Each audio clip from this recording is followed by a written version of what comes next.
22.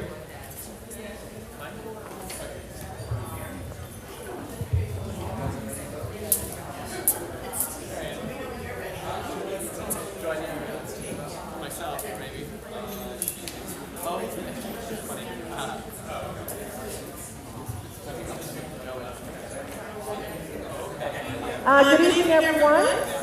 Welcome to our May Community Board One Queens meeting. Going to call this meeting to order. We want to start on time. We have a very special guest this evening, our council member Tiffany Caban. She has 15 minutes with us, so we want to give her some time to speak and then also take whatever questions we can. But she has a hard stop at 6:45. Okay, so we want to get started right away. Please welcome our council member. Thank you. Yeah, so like was mentioned, my name is Tiffany Caban, your council member here. My pronouns are she, her. Also, welcome to the new community board members. It's a good group of folks. I'm just going to do the usual. I mean, I know that my team shows up to these meetings and gives updates as well. To start with the legislative updates, and some of this stuff is reintroductions of legislation that we introduced last term, but because of this shorter 2-year term, we're in a position that we have to reintroduce again, and we're kind of like picking up on some of these legislative advocacy campaigns. So one of the big ones is this Thursday we have a stated meeting where we're going to be voting on legislation, but introducing new legislation as well. So we're reintroducing the Secure Jobs Act for folks who aren't familiar or who don't know. It's what we call a just cause bill. It's a worker protection bill. So a lot of people don't even recognize the fact that your employer can fire you at any point for no reason at all. And all this bill does, which it's a protection that exists in basically many other countries around the world, is say, listen, your employer's got to give you notice. There's got to be some sort of process. If there's something wrong with your performance, let's get a heads up. Let's figure out if it can be fixed. You have to get a 2-week notice. To be very, very clear, if the employee does something that violates rules, breaks the law, or is like really, a terrible thing, this does not cover fireable offenses. You can be fired for misconduct at any point. But there are lots of people who find themselves losing their job for arbitrary reasons or no reason at all, and mostly it's low-income workers, it's workers of color, it's women, it's immigrants. So this is really just to raise the floor so that people have some more job security when they need it the most. So that's our Secure Jobs Act. We're also going to be advancing a number of other pieces of legislation, police accountability stuff, housing legislation. So we're introducing, it's part of like a social housing package, which basically just means more affordable options, different kinds of housing, right? That not one type of housing. Not everybody doesn't need the same kind of housing. So we can't just build one thing. We have to build supportive housing. We have to build housing for seniors. We have to build reentry housing. We have like all of these different things. And then some other things that we're doing, which is coming up really soon, that affects our community in particular, also some of communities like South Brooklyn, is our last mile bill. And I'm going to explain what that is. It's an environmental justice bill as well as a worker protection bill. So if you guys have seen those last mile facilities, basically it's the facilities that just have all of those Amazon vans or trucks where basically they're not delivering to stores, they're doing delivery of packages to goods. Well, what we know is that there are certain neighborhoods that are housing all of them and bearing the brunt. Ours is one of them, this area in Long Island City, as well as parts of South Brooklyn, so I'm partnering very closely with Councilmember Alexa Aviles, who has this problem. And the issue is that these facilities, they create a lot of pollution, they create a lot of congestion, and so that's sort of the environmental stuff. We want to make sure that these facilities are actually distributed equitably across the city so that no one neighborhood has all of these polluting facilities. It also creates worker protections because Amazon has not been a good employer to folks, and so it creates some protections around surveillance, like electronic surveillance and other things like that. So we're going to be working, that's going to be a really big priority for our office this legislative session. I won't bore you with some of our other stuff, but you can give us a call if you have an interest in any of those pieces of legislation or have questions about anything else that we have listed on our website. And then the other big thing on the legislative front is I was reelected as the co-chair of the LGBTQIA+ caucus, and I have a new co-chair, Eric Botcher. He's a council member of Manhattan, but we put together in the last term the Marsha and Sylvia plan. It's basically a comprehensive policy agenda for the LGBT community that includes everything from arts to schools to access to healthcare to housing. And we have been doing roundtables in every single borough. We've done them all except for Staten Island, which is next week. So I'm trekking out to Staten Island next week. And it basically puts all of our nonprofit organizations, service providers, and queer community members together to talk through the plan, to make improvements. But the big thing, I think, coming out of it, too, is that the council members from the borough come, and where they maybe don't have that strong of a connection to the community or aren't really familiar with some of the needs of our community, they're getting engaged in a different way. So it's nice to get some momentum around those bills. And I will say what's good about those bills, too, is that things that create access and equity for queer communities actually creates access and equity for all of us. And so that's why I also think it's important for everybody to know about. I'm going to give you some quick district updates, what's going on in the office.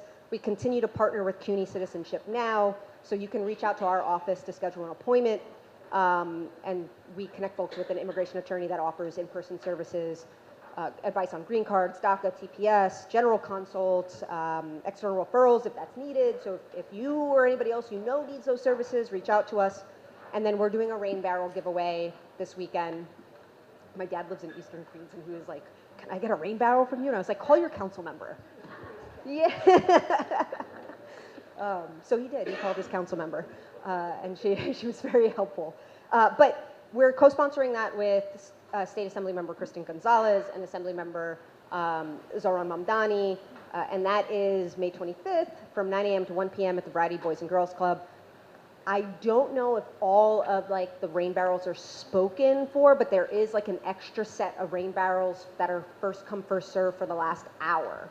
So reach out if, I actually don't know if the prior ones are all spoken for, but if you didn't sign up ahead of time, the remaining barrels will be from 12 to 1 p.m., first come, first serve. And then just our mailing list. Please sign up for our mailing list to stay in touch about local events and happenings.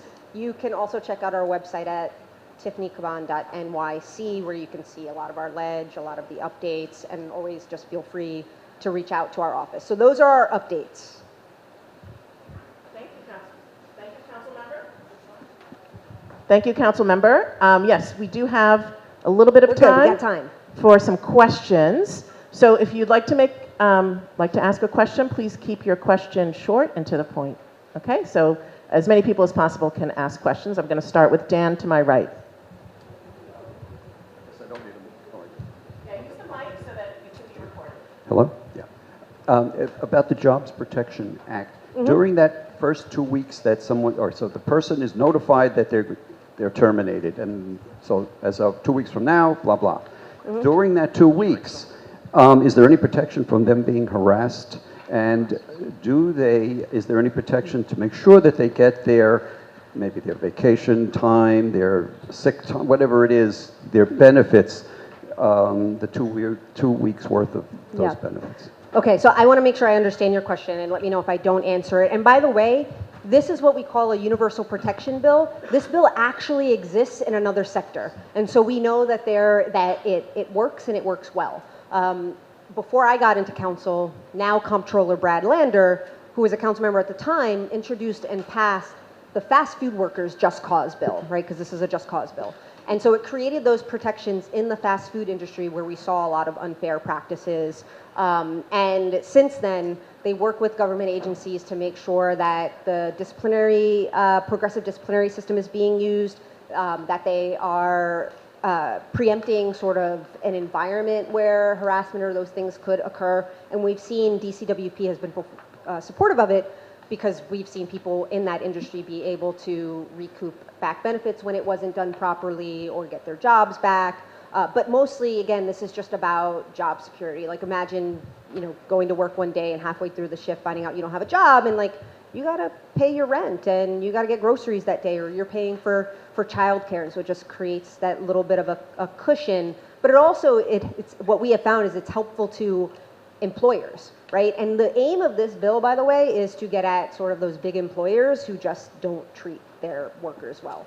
Like I'm happy to say that in our community, we have these really wonderful small businesses that have really good relationships with their staff and their team. And so if you're not going to have an issue there, but if there are folks that need more support, the bill also institutes what's called a progressive disciplinary system, which creates sort of a training and a mechanism that helps management deal with issues that might occur in the course of the employment, right? So there are like some intervening points where you can kind of fix things before maybe you give notice. You're like, hey, I need to tell this person that we're going to terminate or end the relationship. And again, I just want to be clear, if an employee commits some sort of misconduct, that's a fireable offense, right? That's the definition of the bill, means you are free from arbitrary firings or unfair firings. But if a firing is warranted, this law does not apply at all.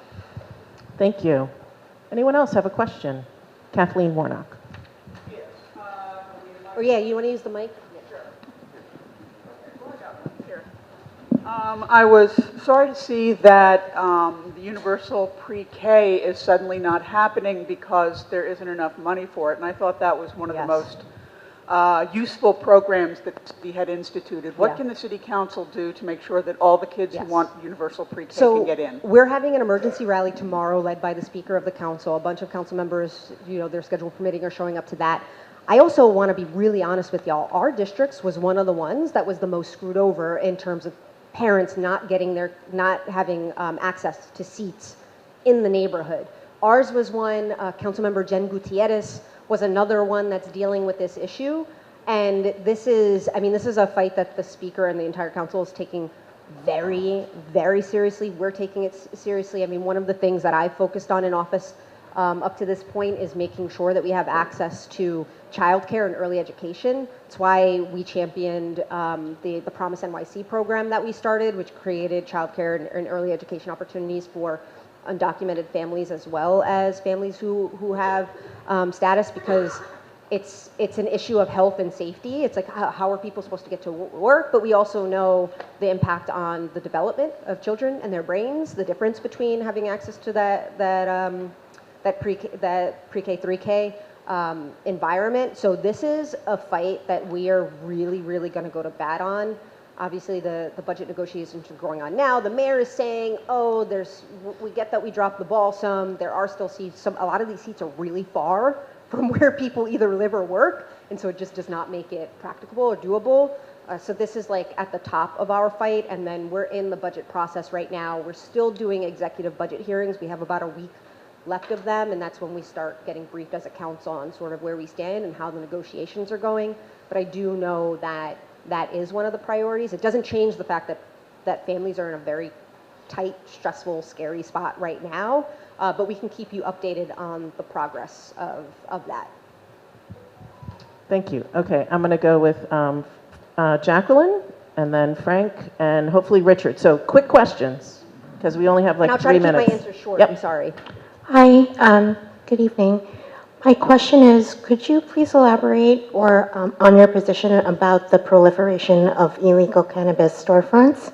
It's not only, it shares a great health concern and also a safety concern as our district is proliferated with them and they're adjacent to schools. Yeah, so this is a problem that exists in every single council district, where you are seeing these unlicensed, illegal cannabis shops everywhere.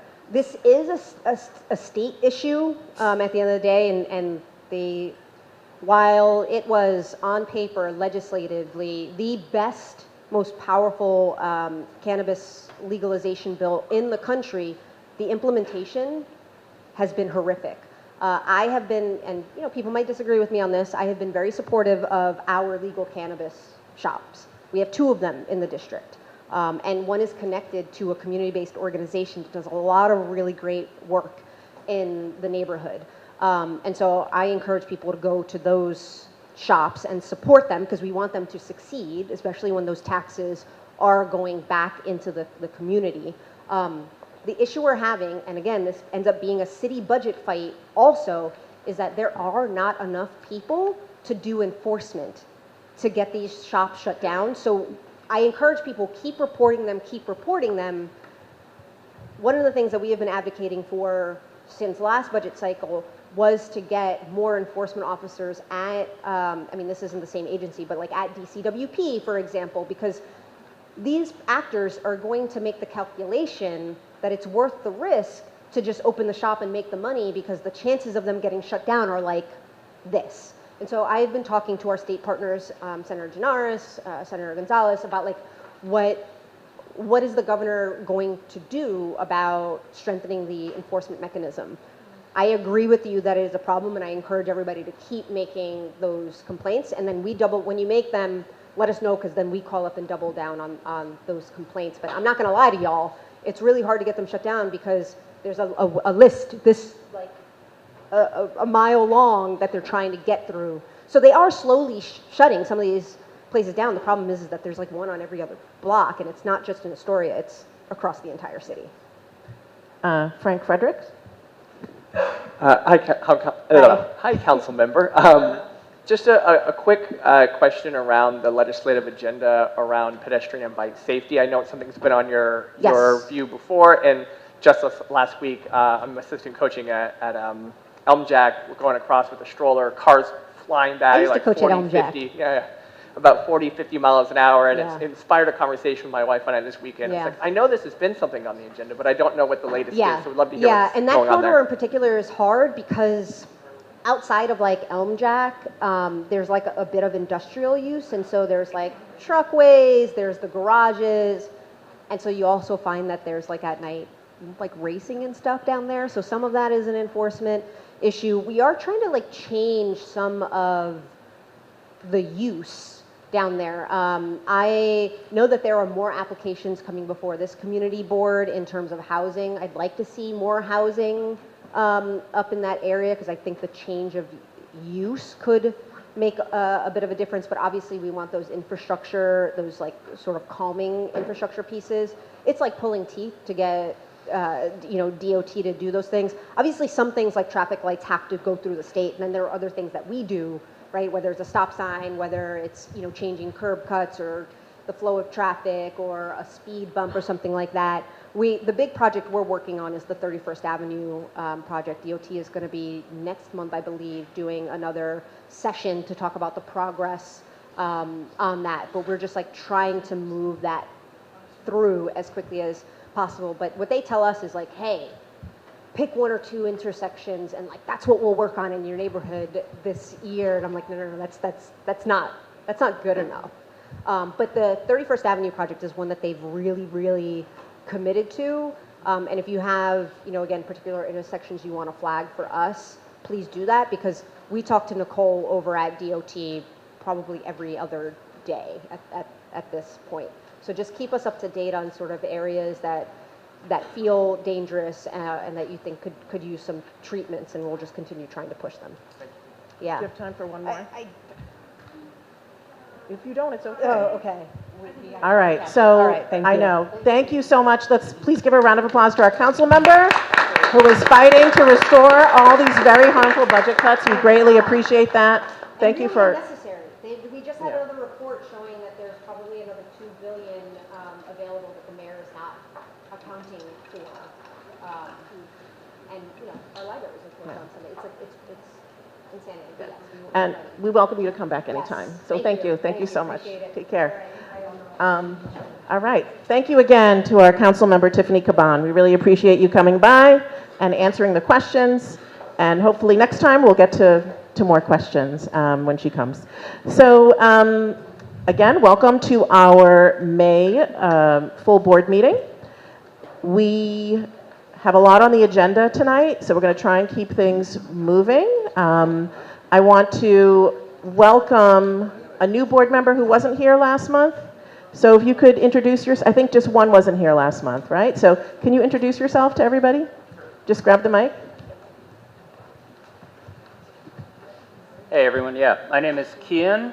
Great to meet all of you. I live down on 14th and Broadway, so live right across from Long Island City High School. And I've lived in Astoria my whole life, so I was born and raised in the Ditmars area, and I've never left. So happy to be here and really happy to be serving the community. Welcome, welcome. Great to have you on the board. So today, yes. I think every other new board member introduced themselves last month, right? Okay, I just wanted to make sure we got Kian in there. So today, just to kind of review the agenda with everybody, we have a presentation from the Department of City Planning on the City of Yes for housing opportunity, the text amendment changes.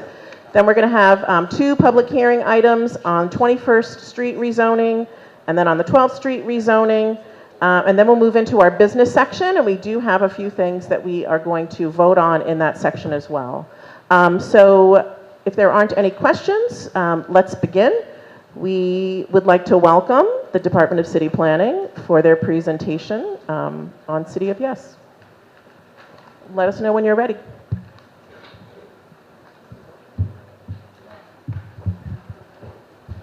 Thank you, Evie. Let me get set up. All right. Hi, everybody. My name's Colin. For those of you who are new on the board, I'm the liaison for Community District 1 from the Department of City Planning. I'm here to present on City of Yes for housing opportunity. I'm joined by Michael Sandler. He's the Associate Commissioner for the Office of Neighborhood Strategies from our housing agency, which is HPD. And so we'll be here to take questions at the end, and he's going to help me out on that part. But I'll be leading through a discussion. And I think a lot of the council members' comments about where we're citing things and diversifying where our facilities are is really poignant as we talk about housing as well. So without further ado, Michael, next slide, please. Thank you. So today, as I mentioned, I'm talking about City of Yes for housing opportunity, which is a citywide text amendment that will change zoning to allow for more equitable housing development. The goal of these proposals is to enable a little more housing in every neighborhood by removing barriers to housing growth. Housing opportunity is a citywide plan that will encourage incremental housing growth over a wide geography. I'll explain how you can expect this proposal to apply in Community District 1. Next slide, please. Before I get into the proposals, I just want to do a little bit of background setting and just state that New York City is facing a severe housing shortage. Many of you know this or experience it already, but I'd like to frame it with some statistics. The vacancy rate for rental apartments is historically low, only 1.4%, far below a healthy vacancy rate that would provide New Yorkers with housing options. In Queens, that vacancy rate is at 0.88%. Because our housing demand is greater than our housing supply, New Yorkers are experiencing very high housing costs. Over half of New York City renters are rent burdened, meaning they spend over 30% of their monthly income on rent. And not having enough homes is also a direct cause of homelessness. On a given night in December 2023, over 92,000 homeless New Yorkers slept in shelters. This includes over 33,000 homeless children. Next slide, please. Most of New York City's housing was created in the first half of the 20th century. Since that time, housing production has fallen dramatically. That's in part because of zoning that has become increasingly restrictive since 1961. While housing production has decreased, the demand for housing has increased. There are a number of reasons for this. For example, households are smaller today than they used to be, meaning even the same amount of people take up more space. Next slide, please. What recent housing production has occurred has been limited to only a few neighborhoods. In 2023, 10 community districts produced as much housing as the other 49 combined. I'll note that Queens Community District 1 is shown in the darkest blue here, seeing some of the highest amounts of new construction in the city. When some neighborhoods stop producing housing, that puts an additional pressure on the other neighborhoods to produce more and more new housing. Next slide, please. The proposals in housing opportunity emerge from the goals outlined in Where We Live NYC, the city's fair housing plan. Where We Live was created by HPD in collaboration with over 250 community organizations. It highlights how the city's housing shortage and affordability crisis have severely limited New Yorkers' housing choices. In a tight housing market, landlords can charge higher rents, and existing tenants are vulnerable to tenant harassment, poor housing quality, and displacement pressure as they compete with each other for a limited number of units. When there are few apartments to choose from, renters pay more. In Queens, 53% of renters are considered rent burdened. These conditions further worsen the neighborhood-based legacies of segregation, discrimination, and concentrated poverty that have led to the deeply unequal city we have today, where neighborhoods have unequal access to resources and opportunity. Next slide, please. The average New York City household makes about $70,000 a year, but the average two-bedroom apartment in New York City is over $2,700. This means that your average working family would have to spend about half their income on rent to get a home for their family. Next slide, please. Zoning is one tool we have to address the housing shortage. Sometimes zoning includes other things, like requirements for income-restricted affordable housing. I'll note as a reminder, zoning does not fund new housing or directly control what will be built. It only establishes rules for what may be built. How much housing gets built depends on many factors. Other tools the city uses to support good housing outcomes include subsidies or tax incentives to promote income-restricted affordable housing, programs for affordable home ownership, as well as tenant protections that guarantee New Yorkers' rights. Next slide, please. Changing our zoning can respond to these issues by increasing the number and the types of homes available in every neighborhood across the city. If each neighborhood adds a little more housing, which is something I'm going to note on a lot, that's a very common phrase in this presentation, a little more housing, New York City can add a lot more housing overall without any single neighborhood experiencing dramatic changes or overtaxed infrastructure. Next slide, please. This text amendment is the biggest pro-housing change DCP has ever undertaken and would touch the zoning for every single part of the city. The proposals are broken into 3 different buckets. Low-density proposals affecting R1 through R5 districts, medium to high-density proposals affecting R6 to R10 districts, and then citywide proposals related to parking and some other smaller proposals that don't neatly fit into these 2 buckets. Next slide, please. I'll just linger on this one. I know there was an interest in looking at maps of specifically Community District 1, so it's just a reminder that in the blue is our low-density districts, and in orange is our higher-density districts, just as a point of reference. Next slide, please. And just one more. Thanks, Farah. Exclusionary zoning rules have made it virtually impossible to build housing in many low-density neighborhoods, placing additional pressure on the high-density parts of the city to produce more housing. This wasn't always the case. Small apartment buildings and 2 to 3 family homes are common in all of New York City's lower density neighborhoods and were allowed in many places until as recently as the 1990s and early 2000s, when stricter zoning prevented them. CHO would reintroduce modest buildings that are more naturally affordable than other types of construction and apartment buildings at a scale in which they can take advantage of existing affordability programs. Together, these changes to allow for the creation of more housing in low density areas without affecting neighborhood character. Next slide, please. Our town center zoning proposal aims to create more missing middle housing in low density areas. Missing middle refers to a category of housing that's modest in scale and often affordable to middle income residents. A once common type of housing that's not often built in the city anymore. The proposal aims to re-legalize mixed-use apartments or buildings with a ground floor commercial use and a few stories of housing on top. This is the classic New York City building type that exists along many low-density commercial corridors, such as 30th Avenue, Ditmars Boulevard, and Steinway Street. The map shows areas in red where the proposal would apply to commercial districts overlaid onto low-density districts. This proposal streamlines zoning rules, including restrictive limits on floor area and height, so that it is once again feasible to build 2 to 4 stories of housing above a commercial ground floor. Next slide, please.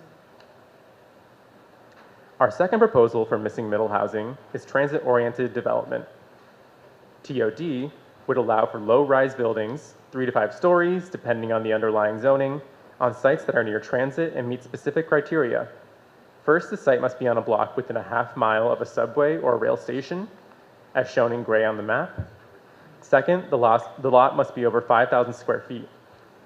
Finally, the lot must be located on the short end of a block or a wide street, which zoning defines as being over 75 feet wide. Community facilities like faith-based organizations or libraries can also use these rules throughout the city on sites over 5,000 square feet where a community facility space is present. Our transit-oriented development rules would promote missing middle housing while also promoting sustainability by adding housing in areas with good transit access. The areas in purple show the affected low-density districts within the greater transit zone. Next slide, please. In the rest of the low-density areas, the proposal aims to give homeowners more flexibility. Under this proposal, a 1 or 2 family home would be allowed to add a small accessory dwelling unit, or ADU. There are a range of types of ADUs, including backyard cottages, garage conversions, and basement apartments. These small units would provide important housing options for small households, like a young person moving into their own place for the first time, or an elderly resident who wants to age in place. Because of their small size, they also serve different income levels than a large single-family home. Successful ADU programs in other places include Austin, Seattle, and the state of Connecticut. And they show us that units can give multi-generational families a little more space and help middle-class homeownership with household expenses. This proposal includes rules to ensure that ADUs are safe. New basement ADUs would not be allowed in the coastal floodplain, and no ADUs would be allowed in special coastal risk districts, areas of our city with the most severe flood risk. Outside of the coastal areas, basement ADUs may be subject to additional regulations or reviews. Next slide, please. The same rule changes that enable ADUs can also help homeowners who don't want to add an ADU but need more flexibility to adapt or renovate their homes to meet their needs. Our research shows that many existing buildings are out of compliance, meaning they're not in line with today's rules. For example, R41 districts are two-family districts allowing semi-detached buildings like the ones you see here. But buildings like these pre-1961 duplexes could not be constructed today because they have more square footage than is currently allowed, and their rear yards are too small. These non-compliances can cause big headaches for homeowners if they need to borrow money from the bank or if they want to make simple changes to their home, like renovating an outdated kitchen. This proposal would fix these rules, which would have dual benefits. First, homeowners of existing buildings won't run into issues when they go to make an alteration to their building because the zoning would better match what's actually on the ground.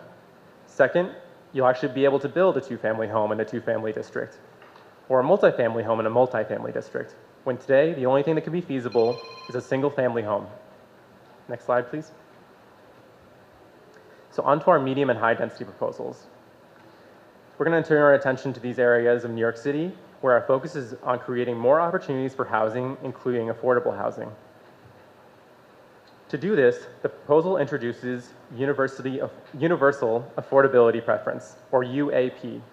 It would allow apartment buildings to be at least 20% larger so long as all of that extra space is occupied by permanently affordable or supportive housing. UAP is modeled after current rules that allow bigger buildings for affordable senior housing in some neighborhoods. UAP would allow incremental housing growth in neighborhoods and encourage affordable housing throughout the city rather than concentrating it in a few neighborhoods. Next slide, please. This map shows which districts have an existing senior housing preference today, shown in the light orange. Throughout the UAP framework, all forms of affordable and supportive housing would be able to take advantage of the higher FARs already provided to affordable senior housing in these districts. However, there are a few districts that don't have the senior housing preference today, shown in dark orange on the map. In these areas, the proposal would create new FARs to enable the growth of affordable and supportive housing in every neighborhood. The proposal would also make sure that zoning provides room to build the extra affordable housing required through UAP. So there would be limited height increases where it is necessary to make enough room for these affordable homes. Next slide, please. So what does affordability mean in UAP? UAP would have an affordability requirement of 60% of area median income. At 60% AMI, or around $76,000 for a family of 3, UAP would serve lower income New Yorkers than the existing zoning tool, voluntary inclusionary housing. UAP would replace VIH, but MIH, which requires a percentage of new development to be income restricted affordable housing, would continue to exist and be mapped where there are significant increases in residential density. Next slide, please. UAP would also serve New Yorkers at even lower income levels through income averaging. Income averaging means that instead of only including homes at the required affordability level, a building can include homes at a range of incomes that average to the required affordability. So for example, a building can meet UAP's 60% AMI affordability level by including a mix of homes at 30%, 60%, and 90% AMI. Through UAP's deep affordability requirement and the introduction of income averaging, UAP can help serve the low-income New Yorkers who most need affordable housing. Next slide, please. Here's one last example on UAP. If a church located in an R6 district wants to build affordable housing today, they'd get 3 FAR, regardless of whether they're developing market rate or affordable housing. This would allow them to build about 35 units. Under UAP, they would get 3.9, but the additional 0.9 FAR could only be used for affordable housing. If it is, they can build about 10 to 12 more affordable units. 10 to 12 more units may not sound like a lot, but this is functioning at a city-wide scale. If every project has a few more affordable units, New York City can add a significant amount of affordable housing, and no single neighborhood will experience distinct changes. Next slide, please. This is also a rendering of how UAP would play out. Without UAP, the building is built to the base FAR for market rate housing, as seen on the left. This results in this 8-story apartment building. With UAP, the building can be about 20% bigger, as seen on the right, which, for this example, translates to an additional 2 stories, so long as the extra space is permanently affordable housing. Next slide, please. So mandatory inclusionary housing, or MIH, a very commonly mapped designation in this district, would remain in place and continue to be mapped where there are significant increases in residential density. This proposal would introduce some improvements to MIH. First, under this proposal, MIH option 3, previously known as the deep affordability option, could be applied as a standalone option. Today, it has to be applied as an alternate with MIH options 1 or 2. This would allow future actions to ensure deep affordability when MIH is applied. Some MIH FARs would be raised to meet UAP FARs. For example, R6A currently has an MIH FAR of 3.6, which would be raised to 3.9. The options would remain in place, meaning the same percentage of affordability would continue to be required. Finally, the current MIH program is incompatible with tools that facilitate affordable homeownership. This proposal would exempt 100% affordable homeownership projects from rules that prevent them from penciling out. Next slide, please.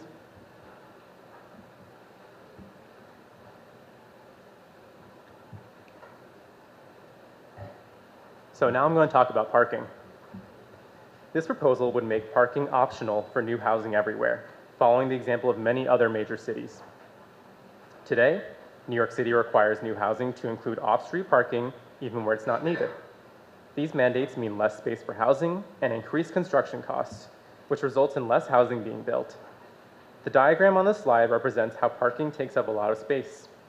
2 parking spaces is equivalent to the size of a studio apartment. Building parking itself is also expensive and is an obstacle to housing growth, especially affordable housing. This proposal prioritizes housing over parking. Parking would still be allowed, and we anticipate that developers will respond to market needs and continue to provide parking in areas where there is demand. Removing parking mandates can help reduce the cost of housing construction and enable the development of more homes in each new building. Next slide, please. And now I'm going to touch on a few smaller proposals also involved in housing opportunity, including conversions, small and shared apartments, and contextual infill. Next slide, please. So our next proposal is to make it easier to convert underused, non-residential buildings, including vacant offices. Zoning already has rules that make it straightforward to convert non-residential buildings into housing, but these rules have relatively limited applicability. Buildings generally have to be located in New York's densest commercial areas and be built before 1961 to qualify. Through this proposal, we'll simply extend those existing rules to more parts of the city and to more buildings. This will create urgently needed homes in highly accessible locations and will also breathe new life into underused buildings. Next slide, please. Extending our existing adaptive reuse regulations involve a few discrete changes to our zoning. First, we'll expand the eligible geography to the lighter pink area. The eligible geography in Community District 1 will not be changing. Second, we'll allow more recent buildings to have access to our adaptive reuse regulations. Today, a building has to be built prior to 1961 or 1977, depending on what part of the city it's in. To use the more flexible conversion rules, we'll move this cutoff date up to 1990, allowing underused buildings from the 70s and 80s to convert into housing. Finally, our current adaptive reuse regulations only apply when a non-residential building is converted into traditional apartments. But office floor plates, for example, may work better for other kinds of housing, like shared housing or dorms. We'll change our adaptive reuse regulations so that they can be used to convert into any type of housing, including supportive, shared housing, or dorms. Next slide, please. Our next proposal looks at allowing more small and shared apartments. What this means is allowing buildings with only simple, no-frill studios, as well as homes with private bedrooms, but shared kitchens or other common facilities. These building types have historically played an important role in New York's housing landscape, especially for young, working New Yorkers who need a place to stay while they get their feet under them. Although these buildings provide critical housing, they are banned in the 20th century largely because of prejudice and exclusion. New small and shared apartments can once again provide these important housing choices for New Yorkers, especially marginally housed New Yorkers and people who prefer to live alone but can't afford to do so. Today, we're forcing many people into living situations they don't want. In some cases, that's a shelter or doubling up in an overcrowded unit, but our lack of housing options is also what forces young professionals to team up with roommates and occupy family-sized units. Allowing more small and shared apartments could ease the pressure in these large units. Next slide, please. This proposal would also develop clear rules for building shared housing or homes with private bedrooms, but shared kitchens and other common facilities. Our current zoning does not have a clear path for building shared housing. Creating clear definitions and rules would make this process less complex and enable a fuller range of shared housing options. These rules would make it possible to build shared housing in any multifamily zoning district. This would enable the development of new construction shared housing, including affordable shared housing. These clearer rules can also help to legalize existing unregulated shared housing. Other cities like Seattle and San Diego have already re-legalized this kind of housing and found that it meets a need in their housing market. New York City can learn from these examples, as well as the city's own history, to see the importance of re-legalizing small and shared housing. Next slide, please. Housing opportunity would also make it easier to add contextual infill to campuses and other irregular or challenged sites. Previous campus development often took place under tower in the park style, called height factor. Although DCP has developed a more recent set of regulations for contextual buildings that have height limits and result in better designs, some sites like NYCHA campuses can't access those new rules. The proposed changes would allow height limits infills on sites that would otherwise be forced to develop tall, skinny buildings. A variety of other changes would address barriers faced by irregular or challenged sites. These changes include more sites eligible for contextual envelopes, eliminating the outdated sliver law in favor of height-limited contextual envelopes, and updating waterfront rules, which currently make it difficult or impossible to build housing, especially affordable housing. Next slide, please. The rules for the campus infill are outlined on this slide. Many campuses in Community District 1 are located in low-density districts, which would have a new 50% lot coverage maximum, and it established a new height cap of up to 65 feet. Next slide, please. So thank you for bearing with me. I'm just going to wrap up real quickly. One more slide. Thanks, Michael. The changes I walked through tonight are the most significant proposals in City of Yes for housing opportunity. Overall, this text amendment aims to create a little more housing everywhere so that each neighborhood does its part to address our housing needs, and a few neighborhoods don't feel the intense pressure they do today.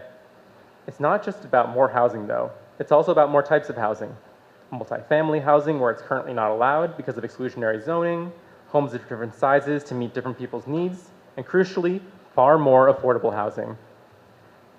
One more slide, please.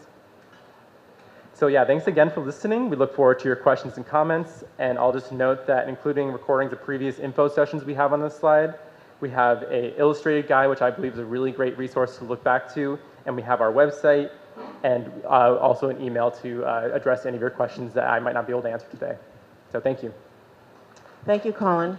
We appreciate your presentation. Just before we get into questions, could you just describe what the short end of the block means? Sure. So That's regarding the transit-oriented development. Right. Yeah. We've had that question before.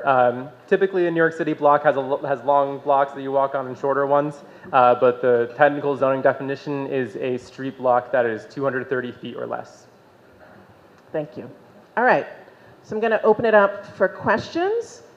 I'm going to ask that you ask your questions as succinctly as you can. And if you need to ask a follow-up, sure, but we want to make sure that everybody has an opportunity to ask questions. So, we good? All right. Start with Richard.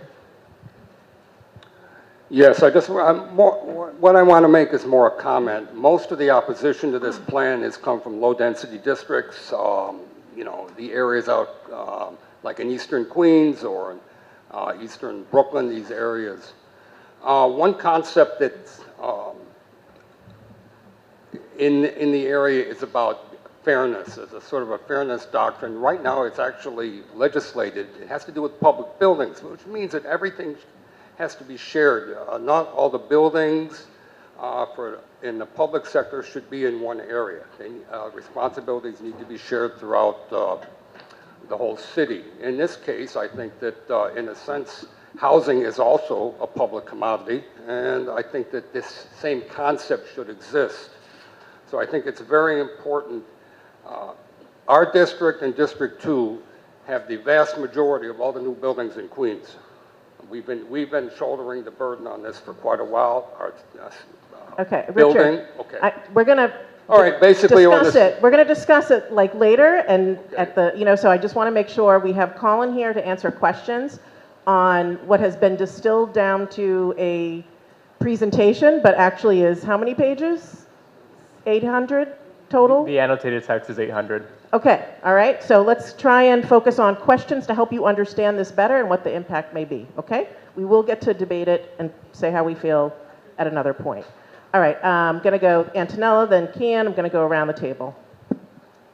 Given that the commercial market is really soft, why is the city not looking at space in current or newer buildings? That's my first question. The second question, I see that our area has the most development. Are we going to continue to try to add space in our area, given that it looks like it's oversaturated? I know there was a lot of the buildings or the newer built apartments are not affordable, and that's a problem. Yeah, in regard.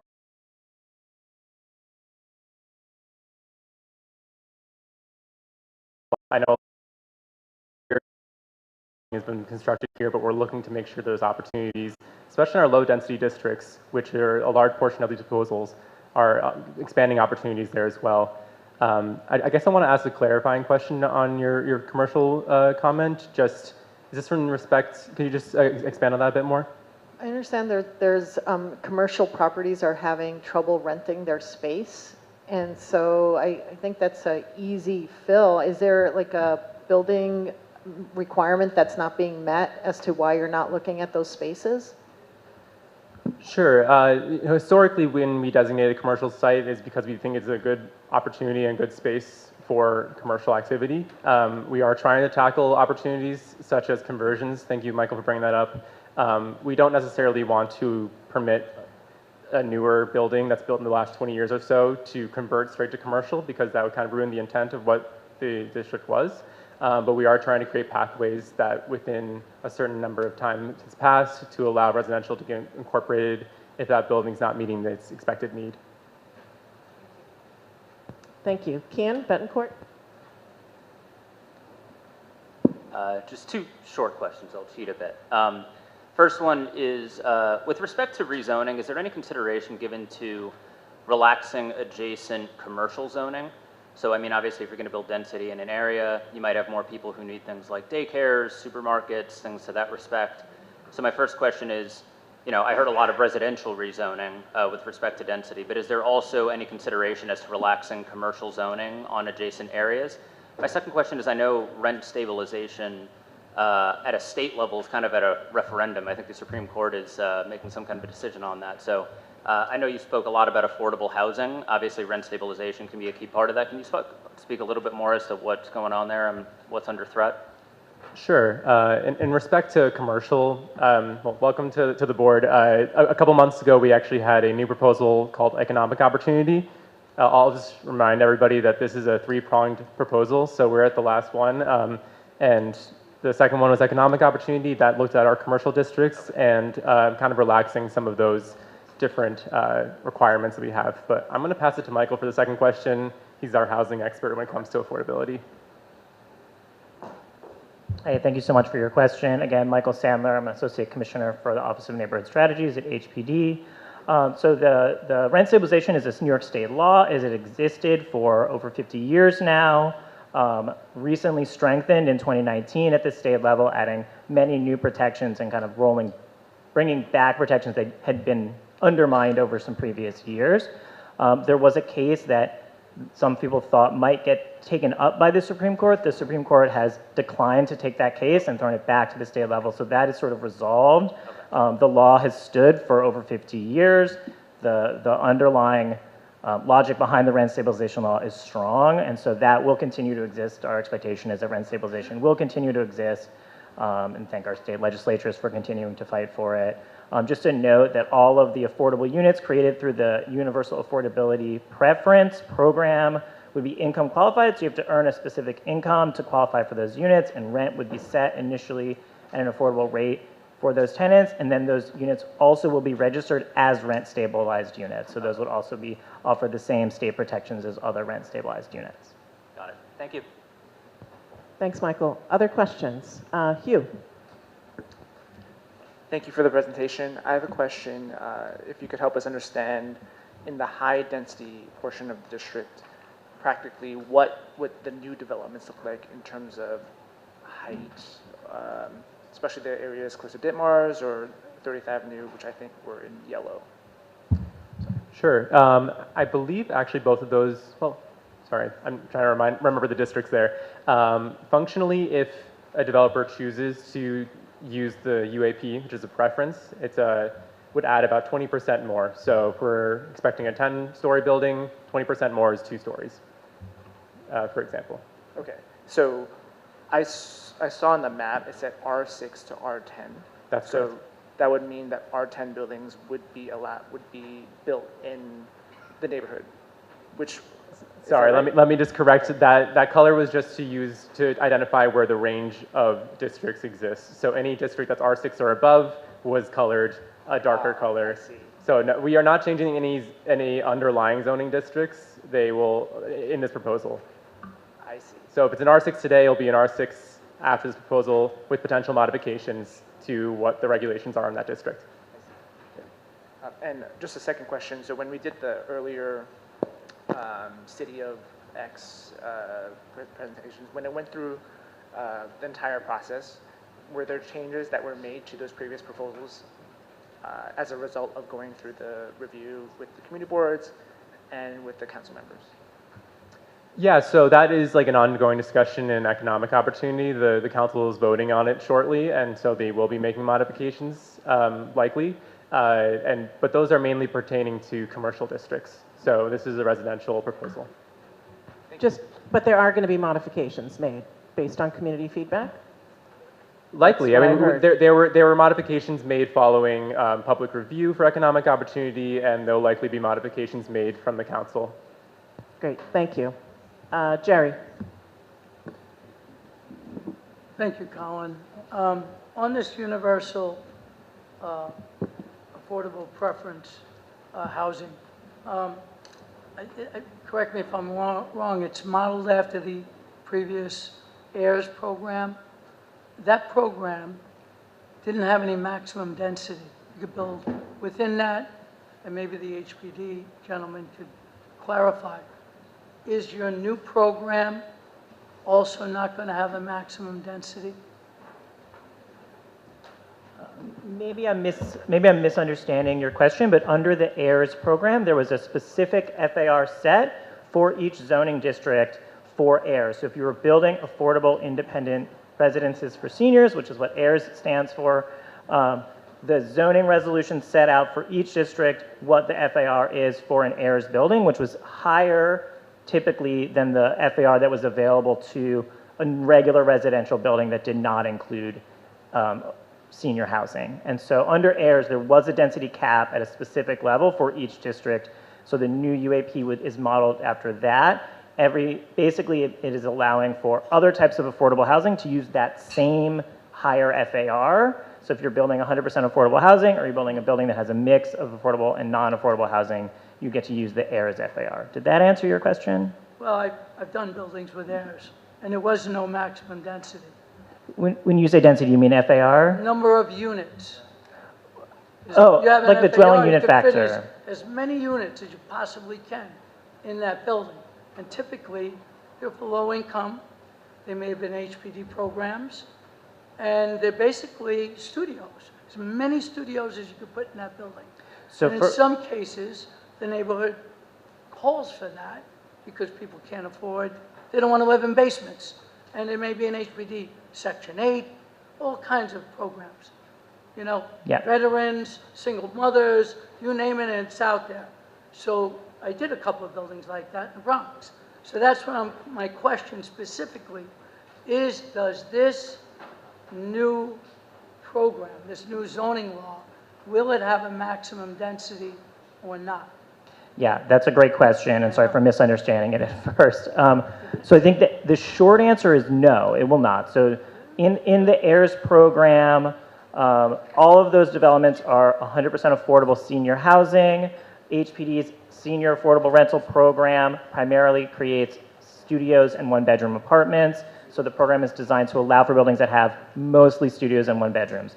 Through this proposal, we are proposing citywide and high-density districts to make changes to the dwelling unit factor to allow for more buildings that have more studio apartments. So we're making that change for all types of housing, not just for seniors, and also not just for affordable housing. So generally, in the higher density districts in this proposal, you could build buildings that have lots of studios, lots of one bedrooms. Just for historical purposes, there was a lawsuit by an advocacy group that stopped AIRS, which was producing great housing for seniors, because the affordable lobby said that they were prejudiced from the seniors, and they stopped the program, even though they were creating great housing. So what you did was, correct me if I'm wrong, put it into the law for everybody. Yeah. That's great news. Generally, yes. Okay. Other questions? Dominic?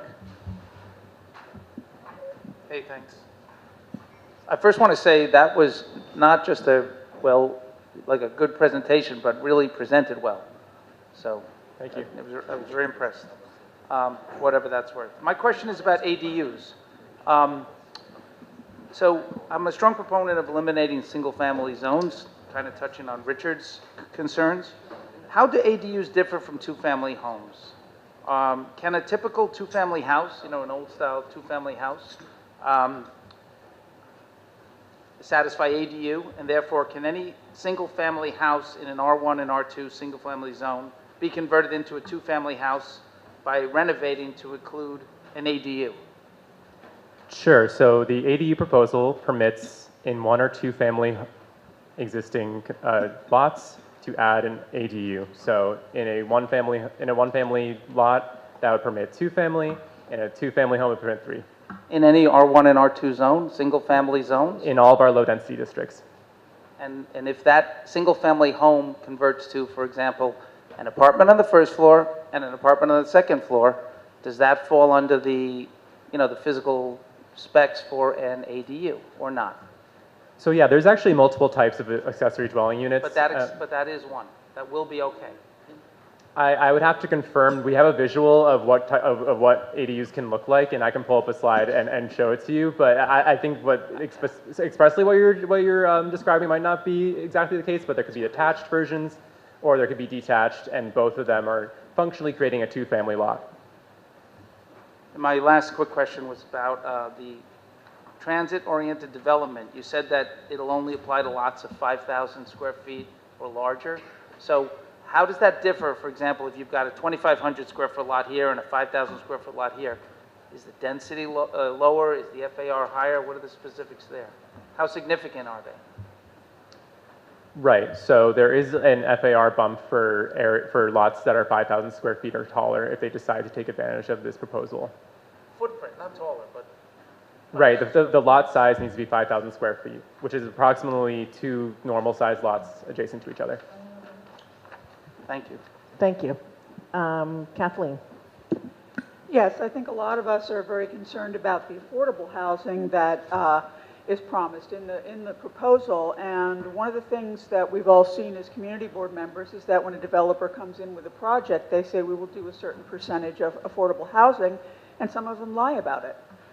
For example, a lot of us have been passing around an article about the new Google headquarters where the developer promised a significant number of affordable housing apartments and then only built about 25% of that number. Are there mechanisms within this proposal to make developers stick to the legally required number of affordable and hopefully rent-stabilized housing?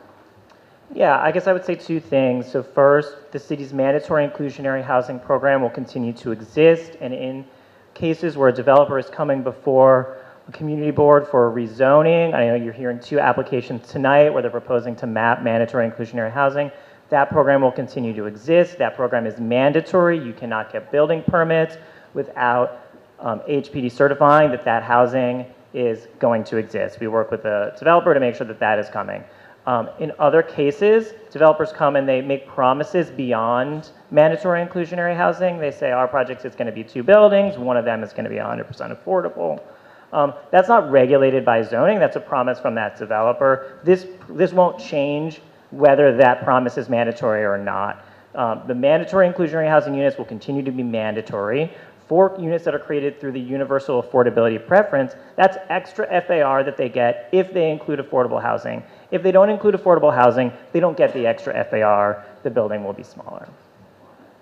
Yes, okay, that's a good answer. And for a second part of the question, specifically in terms of these affordable houses, housing and rent stabilization, do you have an actual number that you think would be created by this, and is it equal to the 120,000 or so rent stabilized units that have been lost in the last 5 years?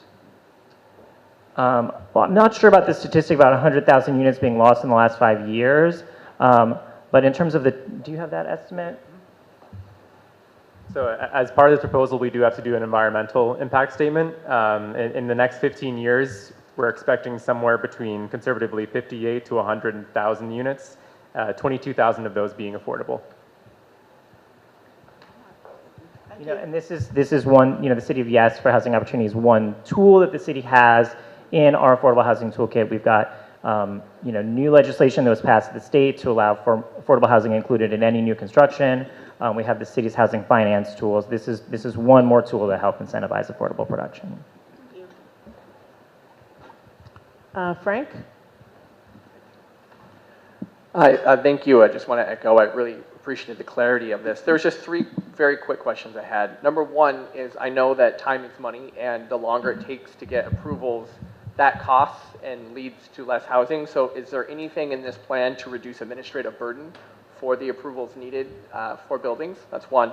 2 is I noticed the lowest trough of AMI is calculated, or the lowest trough of affordability is calculated off of AMI, which I know it's how the state does it.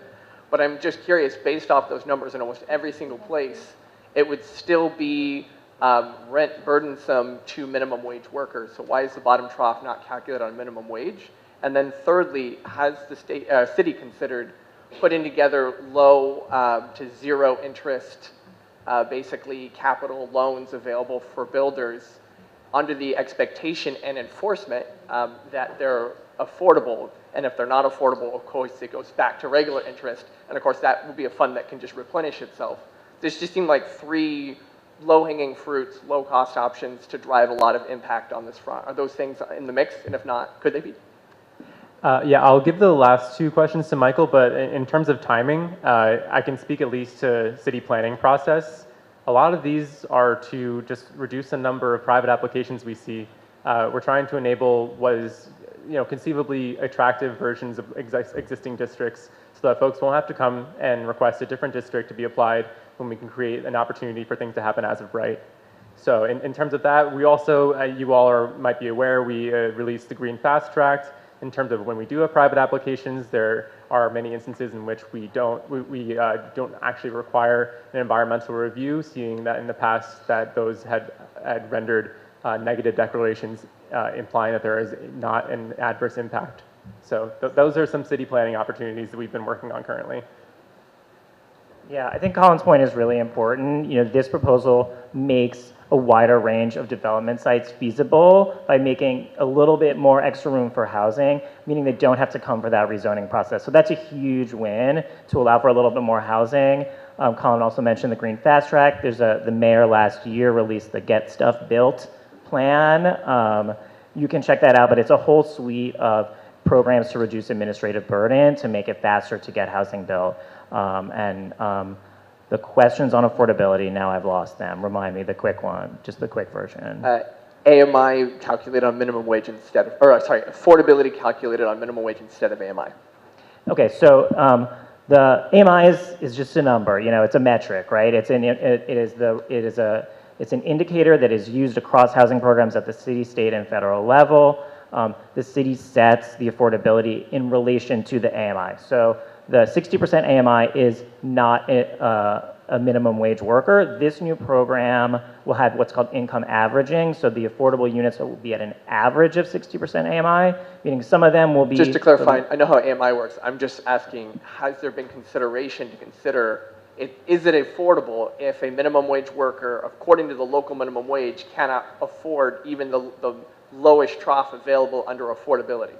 It just seems incoherent. So just to be clear, the city's affordable housing program include a wide range of affordability tiers, and minimum wage workers do qualify for the lowest income tiers, like at a 30% or 40% of the area median income. Those are available to minimum wage workers who are making $25 an hour now under the New York State minimum wage. And I think there's zoning is one tool, the city's affordable housing programs, the city's housing vouchers. There are other tools to serve the deepest and the lowest affordability. Thank you. Thank you. Doreen. I'm sorry, what? No, minimum wage is $15, $16 an hour. Excuse me, I misspoke. Yeah, I wanted to clarify on that because the minimum wage according to DCWP, and that's actually based on what's living wage standards, which we know is grossly incorrect, it's $16 an hour as well as an additional $2.15 if you get health and benefits. So, and we know that, for instance, the most deeply affordable housing that currently exists for our lowest income New Yorkers, our working class New Yorkers, is NYCHA and public housing, and the percent of their rents are at 20% of AMI, which is already, AMI is inflated because counties like Westchester, Upper East Side are counted. So 30%, 40% AMI rents are not serving our most affordable New Yorkers. I work in city government, and I can't afford to take advantage of any of these deeply affordable housings. I can't even afford to live in Queens where I'm from. So I just want to clarify that that's grossly untrue, that people under the MIH program are not benefiting from the deeply affordable housing. It's not enough, it's not insufficient. And the same applies for City of Yes. Thank you. Okay, questions? Other questions? Yes, Diana and then Chris. So there was something, So there was something on the slide that every time I see it, it infuriates me, which is that there are about 33,000 homeless children living in shelters. And as I was listening to your presentation, I feel like there is a big push to have these like studio, and even when we see developers come in, they're building 75 apartments, so many of them are studio apartments that are not great living conditions for a mom with 2 kids, right? Or a working family with 2 children. And as I saw, I feel that this project is focusing so much on like single, veterans, which yes, they need housing, right? There's so much housing need, but there isn't a lot of focus on like children and families who are in shelters and, working families in Astoria who need housing and are literally pushed out of our community because there is no affordable housing.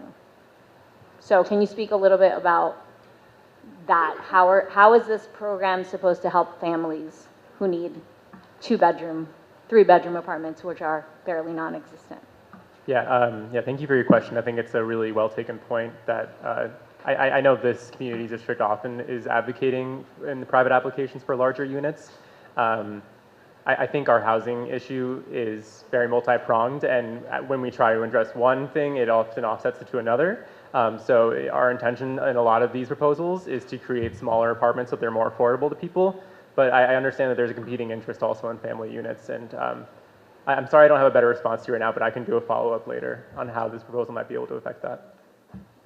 Yeah, it would be good to get a sense for, because all these projections, like, what is that going to look like just in terms of the size of apartments? 1 bedrooms, 2 bedrooms, 3 bedrooms, just to have a sense for these 60 to 110,000 or 58 to whatever the number is. And how are you coming up with those projections? I'm just curious. So if you could, at the land use meeting, that would be great if you have kind of a breakdown of that. Chris, I think you were next. Chris Hanway. Thanks, Abby. And Colin, thank you for the presentation. I had a question about under the accessory dwelling units, the basement apartments. There's obviously a real need from 2 perspectives.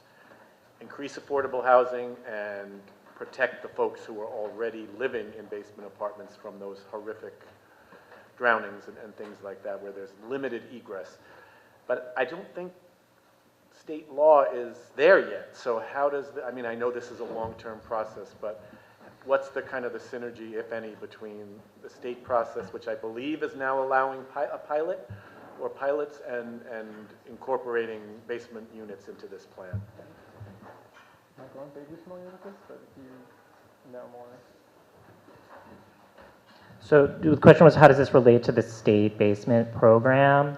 Yeah, so. And do you need state approval for this to even happen? Sorry to jump in. Yes, you do. Okay. So short answer is yes, you do. So zoning is one of the barriers to legalizing basement apartments and converting them to make them more safe. Other barriers include the multiple dwelling law, which is the state law, as well as the city's building code and the city's housing maintenance code. And all of these overlapping codes come together to create a set of requirements that are almost impossible to meet or could cost hundreds of thousands of dollars for a homeowner to meet if they wanted to legalize basement apartments. So what this proposal is doing is it's getting zoning out of the way. So some of the key zoning barriers to legalizing and making more safe a basement apartment are parking requirements. So right now, if you have a one-family home and you want to add a second unit, you might need to add a parking space, off-street parking space in certain zoning districts. If you've already got a building built on that lot, you can't do it. It's not possible. Floor area ratio is a huge barrier that's in the zoning. As Colin pointed out, a lot of these 2-family homes are already maxed out on floor area. So if you wanted to legalize that basement apartment, you don't have any FAR left. So those are some of the things that we're doing here through zoning to fix the problem. More changes are needed to make a pathway for safe legalization, and those include changes to the multiple dwelling law most particularly. And I would include in many cases assistance for the homeowners to make those changes That's right. possible. Yeah. Thank you. Okay, someone who hasn't asked a question yet. Is that Mario down there?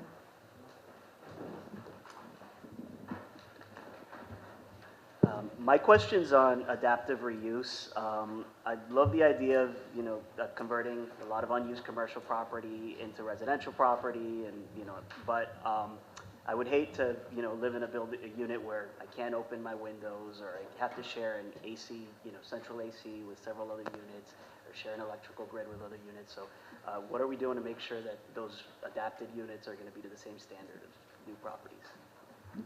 Sure.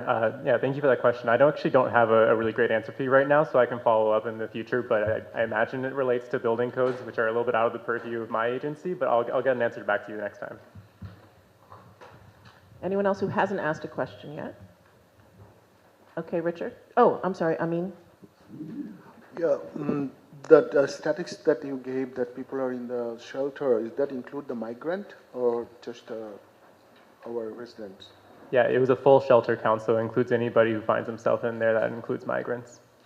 Okay, and the development is happening. Are you planning to improve the sewer systems and the infrastructural development? Is that included with that? That all those proposal has that they did the studies with all the area that the sewer line and the water line, all those things is going to be updated. Yeah, so just to reiterate a little bit about the ethos of this plan is that the intention of incremental housing everywhere is so that we don't put any strong undue hardship on one area of the city. So citywide, we're not anticipating really large need or impact on our sewer systems, but as we plan and grow the city continuously, we'll be working on investments in our infrastructure citywide. Thank you. Richard. Just a quick question. What is being done about property taxes as you add ancillary units, new apartments within a building? Historically, I've seen that your taxes can double. So you should be interacting also with the Department of Finance. What are you doing to make sure that all the incentives you're providing now don't get negated by the tax structure and the property tax structure? Yeah, thank you for bringing that up. I believe you mentioned this at our last board meeting, and particularly in relation to ADUs. I do have an answer to that specific question, in that we did work with the Department of Finance to ensure that adding an ADU to a unit would not actually change the zoning or the property tax class. At this moment, I can't speak to the other proposals, but I'll get an answer back to you on those. Could you just describe that a little bit more? The tax class. So in other words, so someone's going to pay the same property taxes, or? It would be evaluated under the same kind of like value I'm not a tax expert, so I'll try. I'm not either. Great, okay. I just pay them, that's all. So something's tax class 1 right now, which is 1 and 2 family homes, and they added an ADU, they would still be tax class 1, and they would be assessed as a 1 or 2 family home. Thank you. Dom?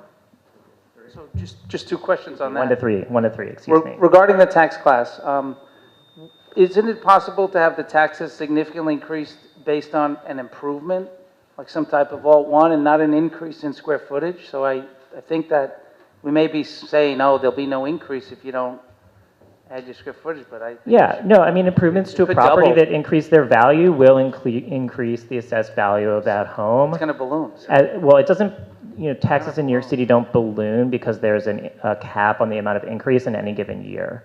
So it would certainly go up over time. I think it's a max of 6% a year. No, some balloons are appropriate. And then my last question is getting back to the ADUs.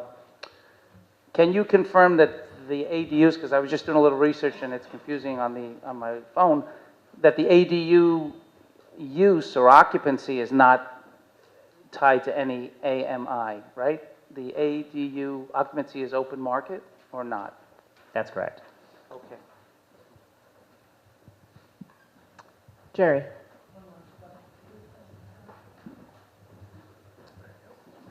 Just about the adaptive reuse.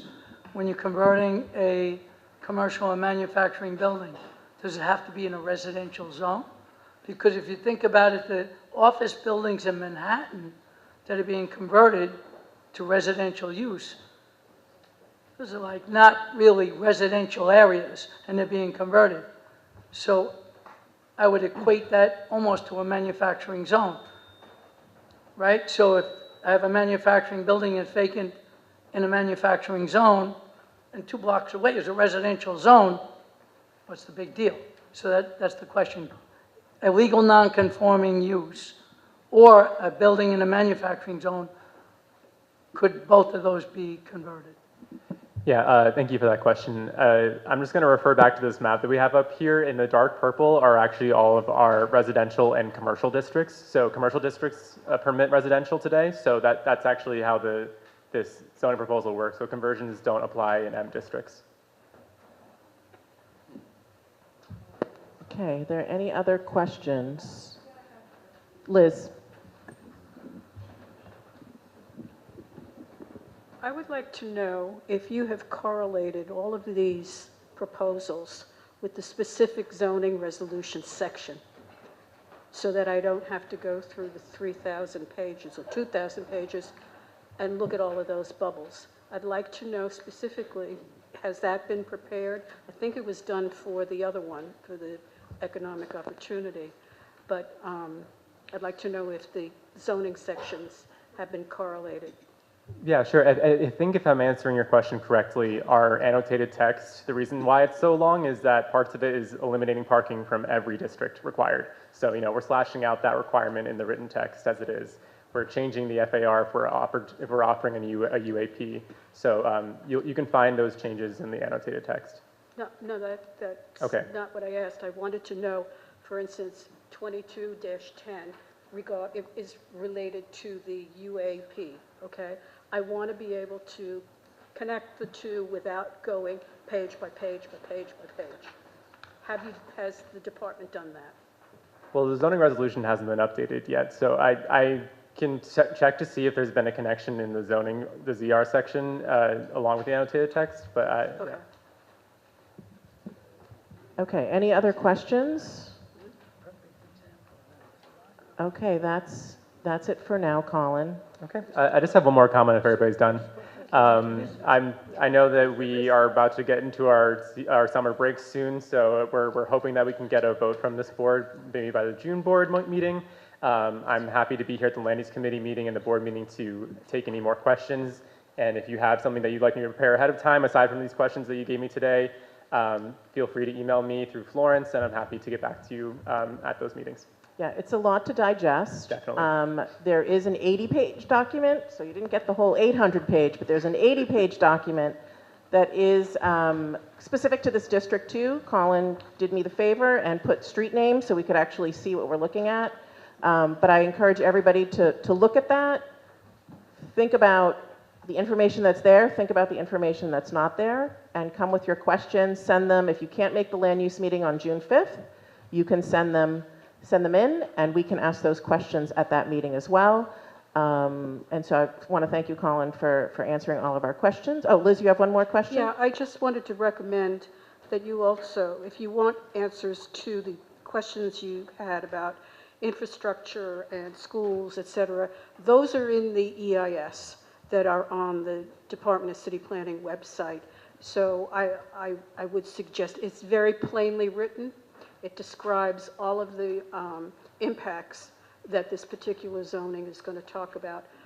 This particular zoning change, these changes will have on the communities, or the city as a whole, really. That's it. I just wanted to recommend it. It's really straightforward and clear. And I guess my question would be, I'd like to know just what you think the reduction in rezonings is going to be if this gets implemented. Right? Because you're telling us we build a little bit everywhere. We've been building so much here, right? And we're going to see some kind of like a reduction, or it's going to alleviate that pressure. So I'd like to know like what's the projection for that, just in terms of applications that will come through. Sure, I'll see if we have an answer for that one. Thanks, Abby. Thank you. Thank you, everybody, for your time. All right, thank you, Colin. Appreciate it. Yeah, I think he deserves a round of applause. And thank you all for asking such good questions. Really appreciate that. Okay, next up, we are going to actually go to our public hearing regarding two rezonings. The first one is item 1. That's the 21st Street rezoning. And as soon as the applicants are ready, we will begin that presentation. Madam Chair, prior to this presentation, I want to disclose that my office has prepared and included some graphic documents in the presentation. Thank you for disclosing that. You can also just call me Evie. You don't have to call me Madam Chair. Madam Chair. Thank you. Did someone else have their hand? Hugh, did you have your hand raised? The AC? Yeah. Yeah, all right. Okay, well, we'll work on that. Thank you. We'll find a way to get a message to this. Yeah? Okay. I think they want the AC on a little. I think it's hot in here. It's hot. Yeah. Okay, Florence is going to go see about the AC, but we can begin the application whenever they are ready, the presentation.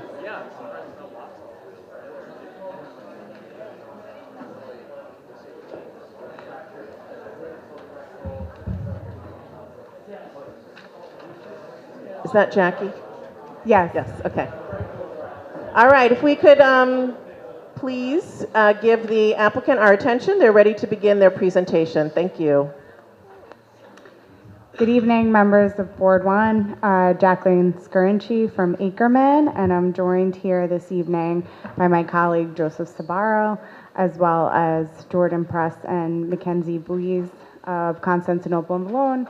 And I'm also joined here by Joe Lucen, who is the principal of Astoria Park Warehouse, LLC, who's the owner of the sites that we are showing as the development sites within this 21st Street rezoning proposal. And with that, I did just want to give him a minute. He's from Queens, and just to introduce himself and speak a little bit about his vision for the site.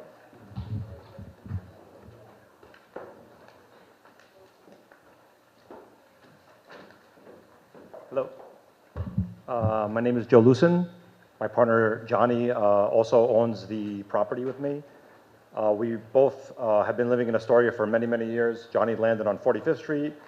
I was living on 48th Street in the Railroad Apartments in the basement on a mattress when we got here from Croatia a long time ago. We own Mistral Architectural Metal and Glass. We're also based in Woodside and Queens. We work commercial architectural metal and glass work in Manhattan for Fortune 500 companies. We passed Ricardo's many, many times, and when the owners unfortunately went out of business, we bought the properties, and we'd like to put up something that kind of represents Astoria and what we do, and kind of the high-end work that we do in Manhattan to bring it to Astoria. Thank you. Thanks, Joe. So this proposal is to rezone 2 blocks within Astoria that are at the intersection of 21st Street and 24th Avenue. They're both zoning wide streets. 21st Street 100 feet wide and 24th Avenue is 80 feet wide. And they're both 2 underutilized and vacant sites right now that are being proposed as 2 new mixed-use developments, and I'll get into the details of the proposals. But the unique part of this project is that it's proposing the MIH component as affordable home ownership. Next slide, please. This is just to orient you to the site. The sites are, as I mentioned, development site 1 is located on 21st Street. It's the Ricardo's by the Bridge wedding venue site that many of you may be familiar with. It's been vacant, as Joe mentioned, for some time now. And then across the street on 24th Avenue is the former parking lot for Ricardo's by the Bridge, and it's just a vacant open parking lot. Moving to the next slide. This is an area map to show you the current land uses within the 600 feet surrounding area. It's just south of Astoria Park, and directly across the street from the Eagle Electric site, which was rezoned in 2008. That site has an R7A zoning, and these sites are currently zoned R5B and R5DC1-3. The Ricardo site has a commercial overlay. Just moving to the next slide. These are just some existing site photos to show you what the site looks like today. This is development site 1, the Ricardo site, and then the next slide. This is the open parking lot across the street on 24th Avenue. Next slide. This is the zoning proposal. We are proposing to map an R6A C14 over the rezoning area, which encompasses portions of block 874 and 876 along 21st Street and 24th Avenue. And that will be a modest increase in the residential permitted FAR to a 3.6 FAR. Just moving to the next slide. So there's 2 proposed land use actions. The first is a rezoning, and then the second is a zoning text amendment to designate the project area mandatory inclusionary housing area. And as the board is probably familiar with, that requires that 25% or 30% of any new residential housing will be permanently affordable. Here we're proposing affordable home ownership, so we're proposing MIH option 2, which requires that 30% of the residential floor area be permanently affordable at 80% of the area median income. Moving to the next slide. This is an overview of Development Site 1, which will be a new mixed-use development, ground floor commercial, retail, and then the floors above it, it's a new 8-story residential and commercial building.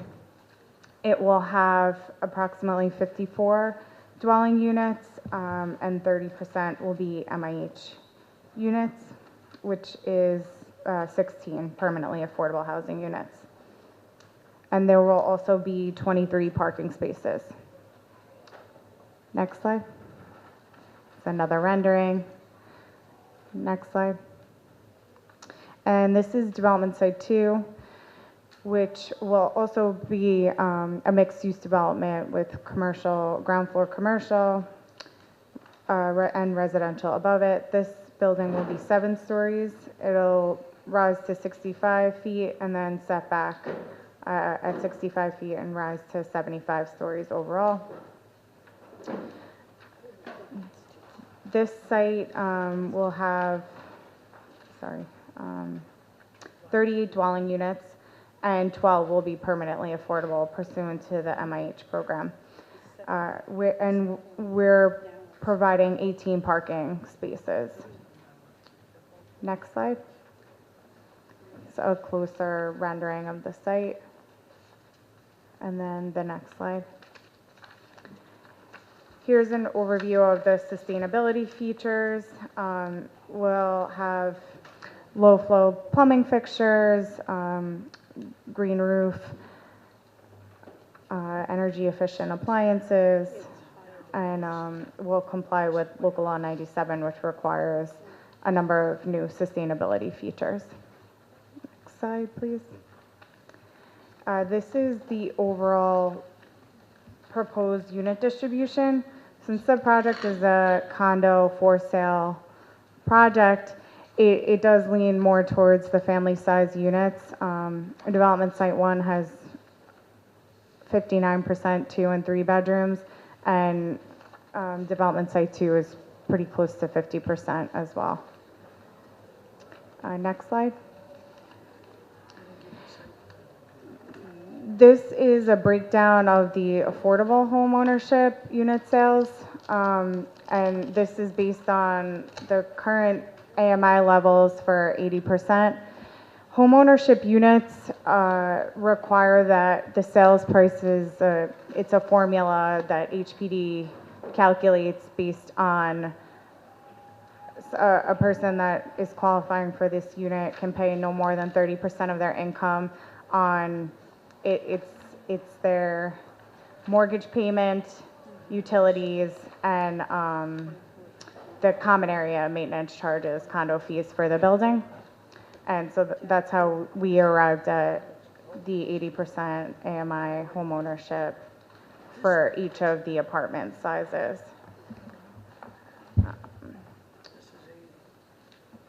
Just go to the next slide. That concludes the presentation, but here to answer any questions for you. And yeah, if there's any particular questions. Also, just, I know Jordan just handed out a Q&A about the MIH home ownership. It is really great that this project is proposing affordable home ownership. There's been so few projects that are proposing home ownership with mandatory inclusionary housing throughout the city, but there are a number of voluntary projects that went through. So HPD has been working with this model for a while. It's just there has been like a significant amount of rental housing. So we are really excited about bringing this proposal to the board, and there was a lot of excitement and enthusiasm at the land use committee and questions. So Jordan had worked with HPD to formulate this Q&A. So those responses came directly from HPD on how the lottery works and resale prices and a number of other questions that the board committee members had when we went to go present to them pre-ULURP, and then also went back again recently for their most recent committee meeting. Thank you. Thank you so much. Okay, we're going to take questions on the presentation. I can't see who's next to you, Chris. Oh, is it Diana? Okay, we'll start with Diana. Hi, thank you for the presentation. I have a clarifying question just to make sure I understand. Is the development site 1 rental and site 2 ownership, or are they both ownership? They're both proposed as homeownership. They will be 100% condo project, but it'll be 70% market rate condos and then 30% homeownership. Affordable homeownership. So that MIH leads me to my units. next question, which Yeah. is, Sure. do you have estimates now about what the market rate would be for like a 3-bedroom in this project? Or 2-bedroom? It's a good question, but not one that I am able to answer for you. But I think, it's something we could get back to you just based on like market. I think that will be market sales within Astoria. And we can look at some comps and get back to, yeah, we have an underwriting that assumes certain sales prices. So. Okay. And then are there other amenities in the building like, gym or just out of curiosity?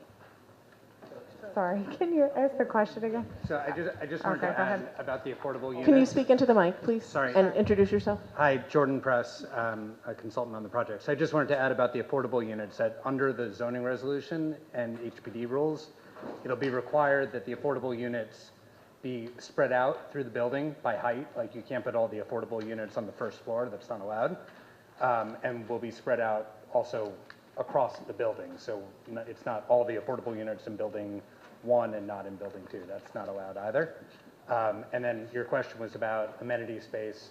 And the amenities in the building also all have to be accessible to everyone.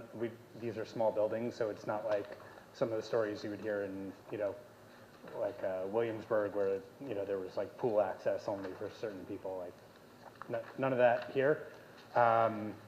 And the unit types also have to be generally similar in nature. Like you can't put gorgeous marble finishes in the market units and not in the affordable units. It has to be, HPD will have to approve that the project, that the units are similar across unit types.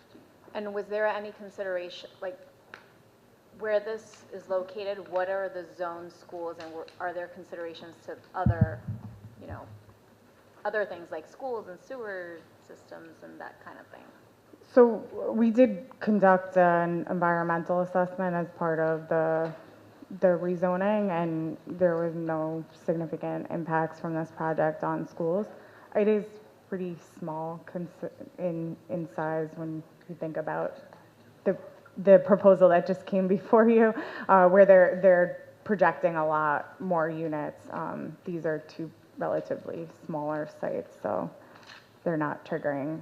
And do you know this is impacts on the PS schools. 85? Do you know the zone school? Anybody? 122. Which is a far walk. Okay, thank you.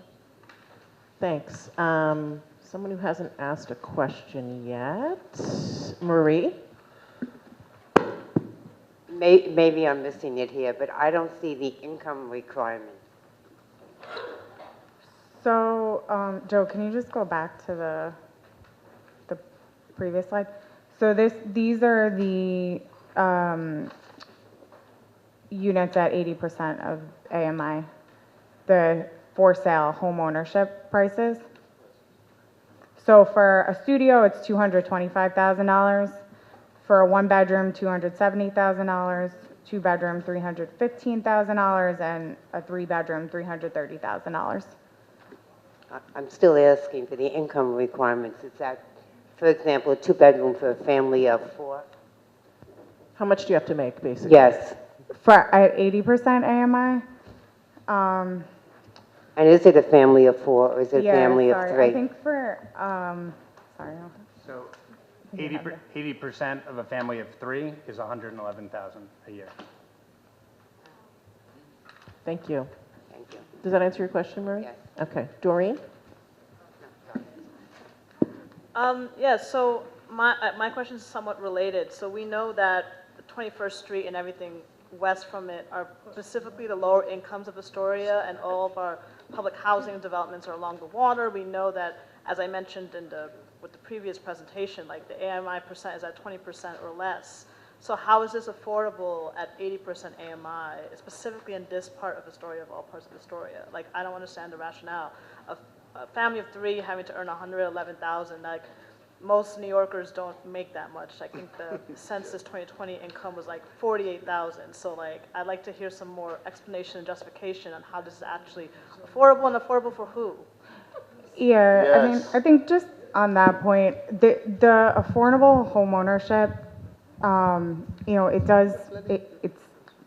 it's offering units at $225,000 for a studio, which is very low. To have a stake in home ownership in New York City, Yeah, I think but is. home ownership for who, right? Like if you want me to pimp myself out as an example, right? Like, I work in city government, I make $62,000 a year.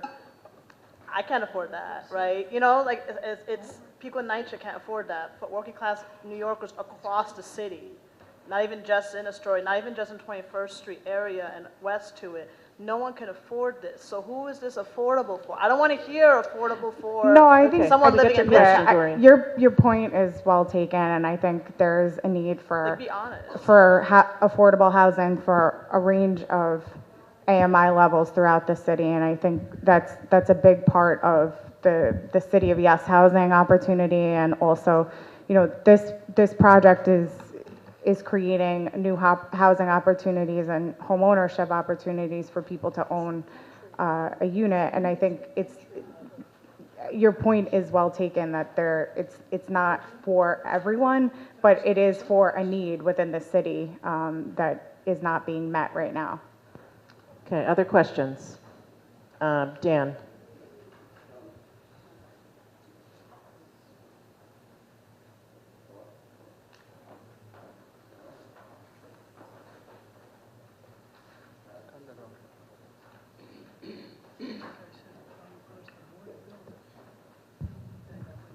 Hello? Yeah.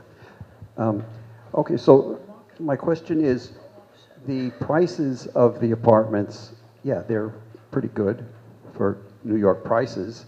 And if a person were actually able to get a mortgage and able to get into the apartment, now they're in the apartment and they're paying 30% of their income, and they're meeting all the requirements and they're living there, it's nice. And then they get a chance to get a raise on their job, or they get another job, and now their income has gone up. And maybe now they're not eligible anymore. Do they have to move immediately? And if so, then this is not all that much of an incentive. I mean, I wouldn't necessarily want to go there and then, you know, maybe I'm 25 years old and I'm looking for get a career going and better myself, and now I have to move. Now I have to look for an apartment. And my question is, am I protected? Are you protecting folks from that problem? Yeah, so if someone income qualifies and then wins the lottery the next day, they don't have to move out of the apartment. I think, you know, they have a deed and they're the record owner, and their income, they're not required to re-income certify when you're a homeowner in these affordable units. If you're going to sell it, there are restrictions on the resale, and there's a specific calculation that we outline in the Q&A as well related to that. So does this apartment become a fair market apartment at that point? It doesn't. There's restrictions, so they're permanently affordable because it's a mandatory inclusionary housing unit. You are able to get the benefit of some increase in the sales prices, and there's a calculation that HPD calls appreciated price index, and it's based on CPI for the number of years that you're holding the ownership. So you do get some appreciation in value when you go to resell it. Thank you. Okay, Richard, then Kian. Yes, a couple questions, if you could clarify. Number one, on the equity, okay? Obviously, you don't get the same equity if you have the mandatory inclusionary housing. From what I understand, what you can get, though, if you do sell the building, is you can get your expenses back because you can get the sales price plus whatever the increase in the index, the price index has been.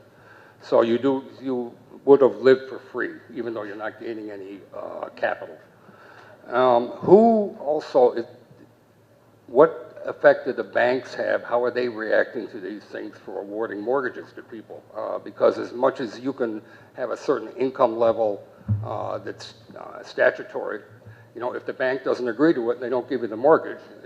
They control things more than the state does. And also, the last question is, how are the maintenance fees handled? Yeah, so I think on the lending side, it's like the typical, like Sony May, and there's a number of lenders that lend in this type of a project for affordable homeowners, but that does go back to why the AMIs are set where they're being proposed here at 80% AMI, because you do have to have a certain amount to be able to get the mortgage for the banks to lend to someone on a unit like this, and that's why we're proposing MIH option 2 for this project.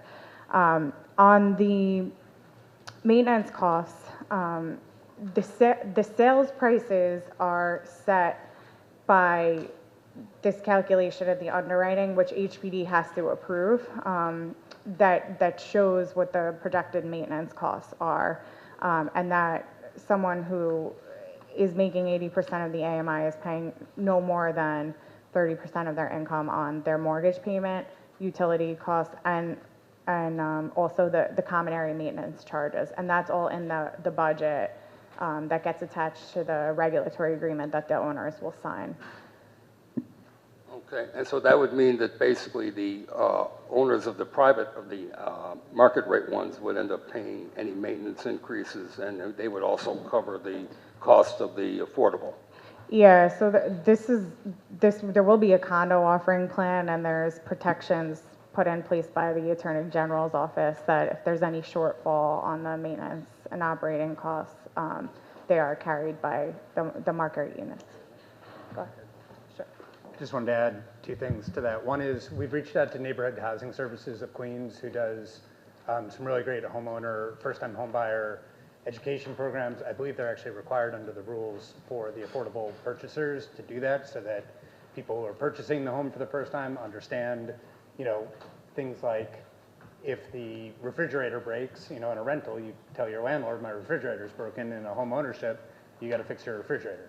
So they help educate first-time home buyers on that. So we're hoping to work with them going forward. And then on the condo fees, this question came up at the last land use, so I added this to the Q&A. That it wasn't on the Q&A at the land use committee, but the increase like if the condo board says we need to increase fees in a given year, for the affordable units, those are capped. So they can't be more than, say, the increase in rent guidelines board for rent stabilized units can't be more than that. So you're right that there may be more burden on the market rate owners, but such is this program. Ken?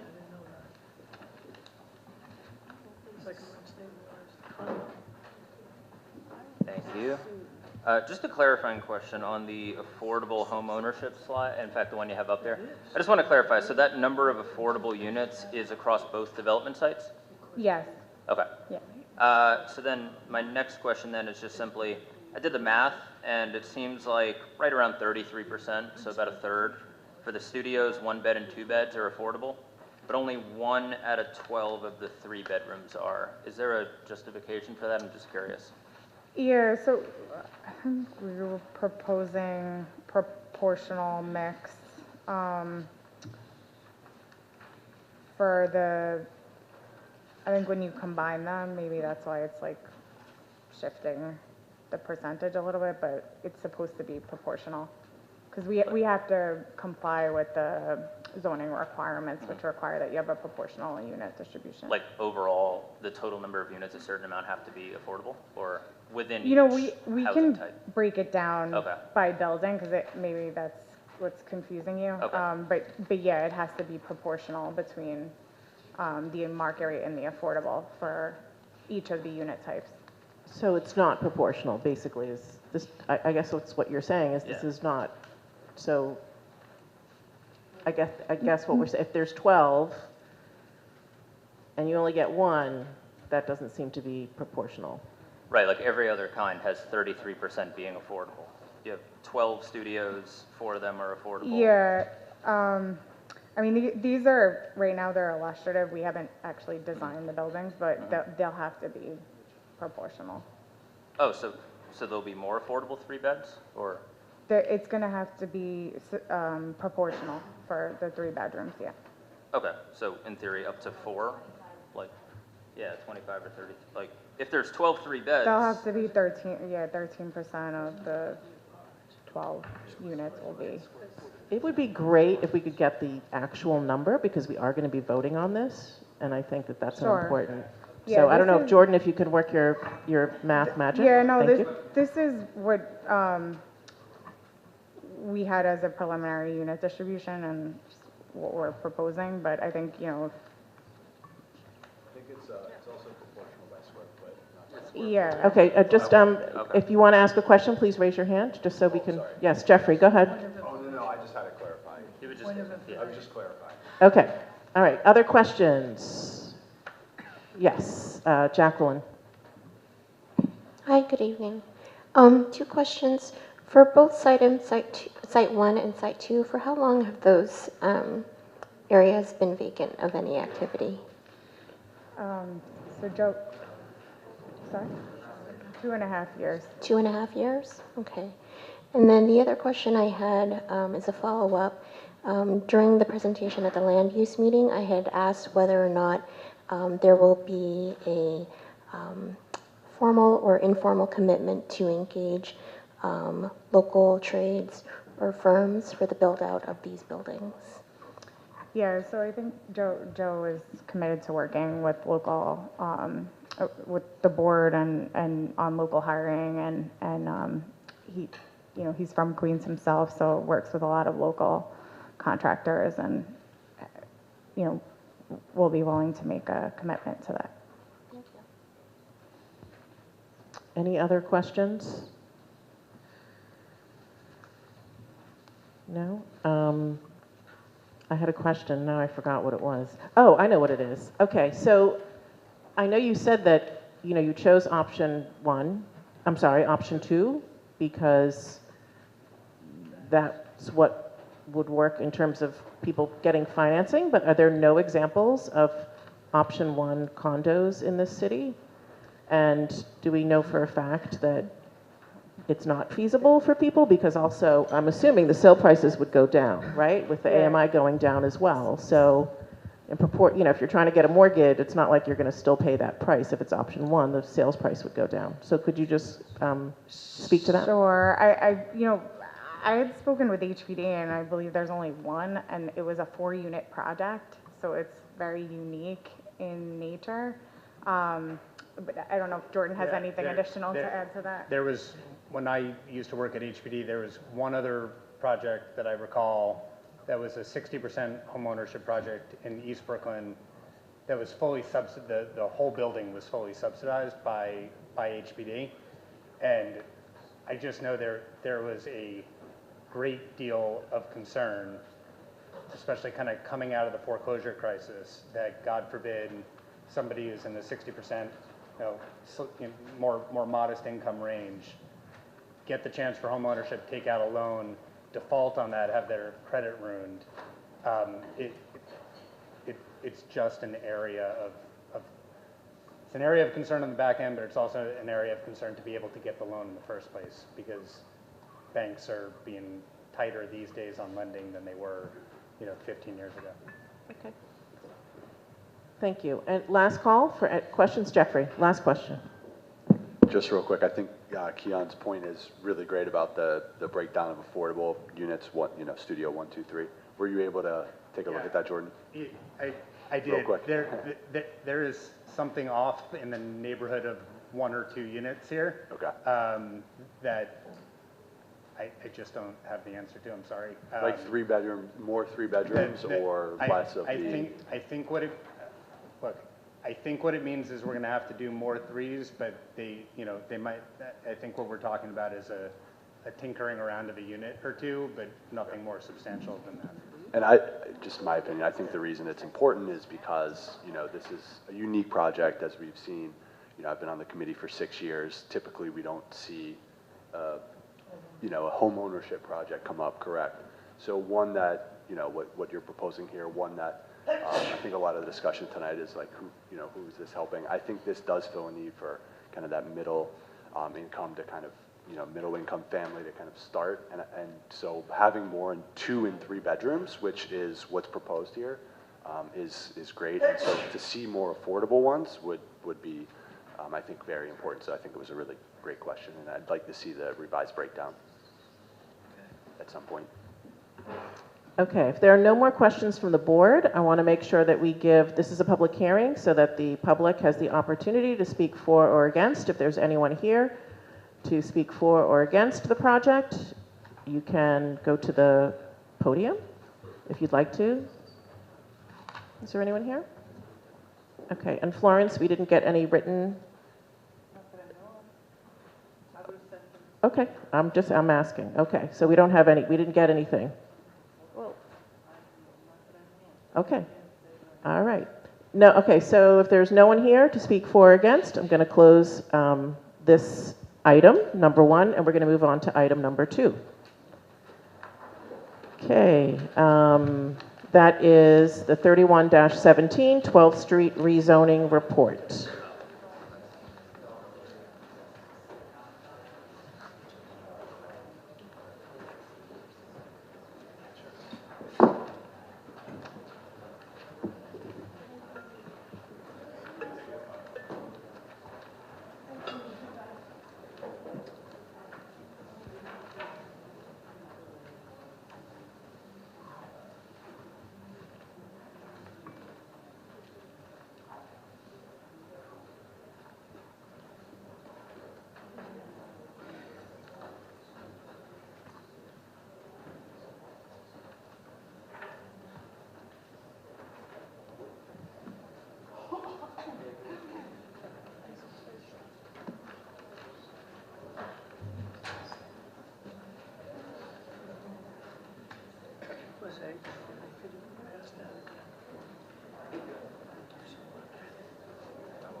Something that people don't realize when you do any MIH and a condo, you have no idea how much HPD scrutinized the plans with the square footage of closets, length of countertops. You have no idea. Everything is like. Have you done it? Many. I've done many affordable buildings. And HPD, they're like, go back. They have their standards, and the minimum standard you have, closets, length of counters, obviously all the accessibility, you name it. You have, a number of apartments that are hearing impaired, all kinds of stuff. It goes on and on. They're really tight. It's no joke. It's no joke. Are you ready? Yes. Great, thank you. Please introduce yourself and you can begin your presentation. Yeah, hi. Hi, everybody. My name is Frank Cheney. I'm a zoning attorney representing the owner of the property, the applicant, Silviana Penta, who is here with her family, Adriana and Paul, her children, born and raised in Astoria, and her son-in-law, who has been recruited to operate the computer, Dimitrios Drogidis, is here too. Could you just speak a little closer to the mic? Yeah. Thank you. And we'll all be available to answer questions at the end. So this is an application for 2 actions, just like the previous. The first one is an amendment of the zoning map to rezone a portion of Block 518 from R5B to R6B. And that is shown here. You can see on the left the existing zoning and the area to be rezoned in yellow. Essentially, we're just going to draw the R60, existing R6B zone down over that portion of the block down to 31st Drive. In addition, the next slide. In addition to the development site, the rezoning will include 8 other lots and small slivers of 2 lots, which under the split lot rules would be unaffected by the rezoning. Next slide. The second action is a text amendment to Appendix F of the zoning resolution to designate the rezoned area. Next slide. As a mandatory inclusionary housing area, that will be the red outlined area on the map to the right. And it will be subject to MIH option 1, and we'll talk a little bit more about that in a minute. Next slide. The rezoning and MIH designation will facilitate the development on the development site of a new 5-story quality housing building with 25% of its residential floor area being permanently affordable. The dwelling will contain a maximum of 34 dwelling units, perhaps fewer depending on the final mix of unit sizes and distribution in accordance with the HPD guidelines. 9 DUs will be affordable, on average to households earning 60% of the area median income, which is, I think this number has changed since I wrote this, $56,000 for an individual and $80,000 for a family of 4. And we'll talk again more about that in a minute. Next slide. This is the area map showing the area to be rezoned, outlined in the black dotted line. The predominant land uses in the area are residential, with a scattering of institutional uses in blue and light industrial uses in purple. The zoning is a mix of R5B, R6B, and R7A. Next slide. This is a existing R5B zoning area, which we will rezone part of it to R6B. Next slide. There's another small R5B District 1 block to the east. Next slide. And another to the north. In all the R5B districts, the predominant building type is 2- and 3-story detached, semi-detached, and attached houses containing 1, 2, and 3 dwelling units. Next. Interspersed between these R5B districts is an R6B district, which is predominantly 2- and 3-story detached and semi-detached houses and 3- and 4-story multiple dwellings. Next. The L-shaped R7A district to the west and south is primarily characterized by 6-story multiple dwellings and 1 high-rise apartment building to the west, and along 31st Drive to the south, 1-story light industrial buildings are interspersed with 6- and 9-story apartment buildings. Next. I'll just run through these. These are the photographs that were submitted with the application. You all perhaps know this area. Anyway, next. As Dimitrios cycles through these, I'll just tell you a little bit about the current site. Is occupied by 5 buildings, 1 and 2 stories. There's 1 residential building and 4 commercial buildings, garages, a studio, and a glass fabrication store.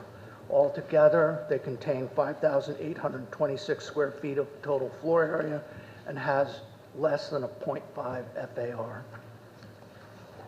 Now, just to real briefly go through the put this in context, go through the history. As you can see, in 1961, when the current zoning resolution was enacted, almost all of the story was zoned R6 and R5, which had a 2.43 floor area ratio. It pretty much stayed that way until, next slide, the 1989 City Planning West Astoria rezoning, when the development site was rezoned from R6 to R5, which cut the allowable floor area ratio almost in half from 2.43 to 1.25. Next. In 2010, City Planning was rezoned the area again, along with most of Astoria, The R5 district in which the development site is located was changed to R5B, now slightly increasing the FAR from 1.25 to 1.35. In addition to these area-wide rezonings by city planning, there have been several smaller private rezonings. Next.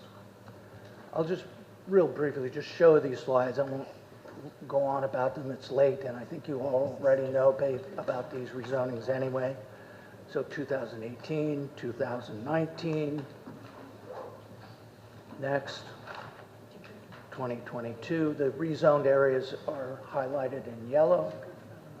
And this is just earlier this year. This is the 30-11 12th Street rezoning, which you may remember.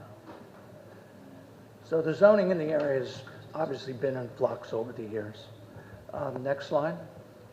Again, this is the zoning change map. Again, you can see highlighted in yellow the area to be rezoned, pulling the R6B district down over a portion of the R5B district. Again, this would allow development of a 5-story residential building with 34 apartments, 9 of which would be affordable. Next.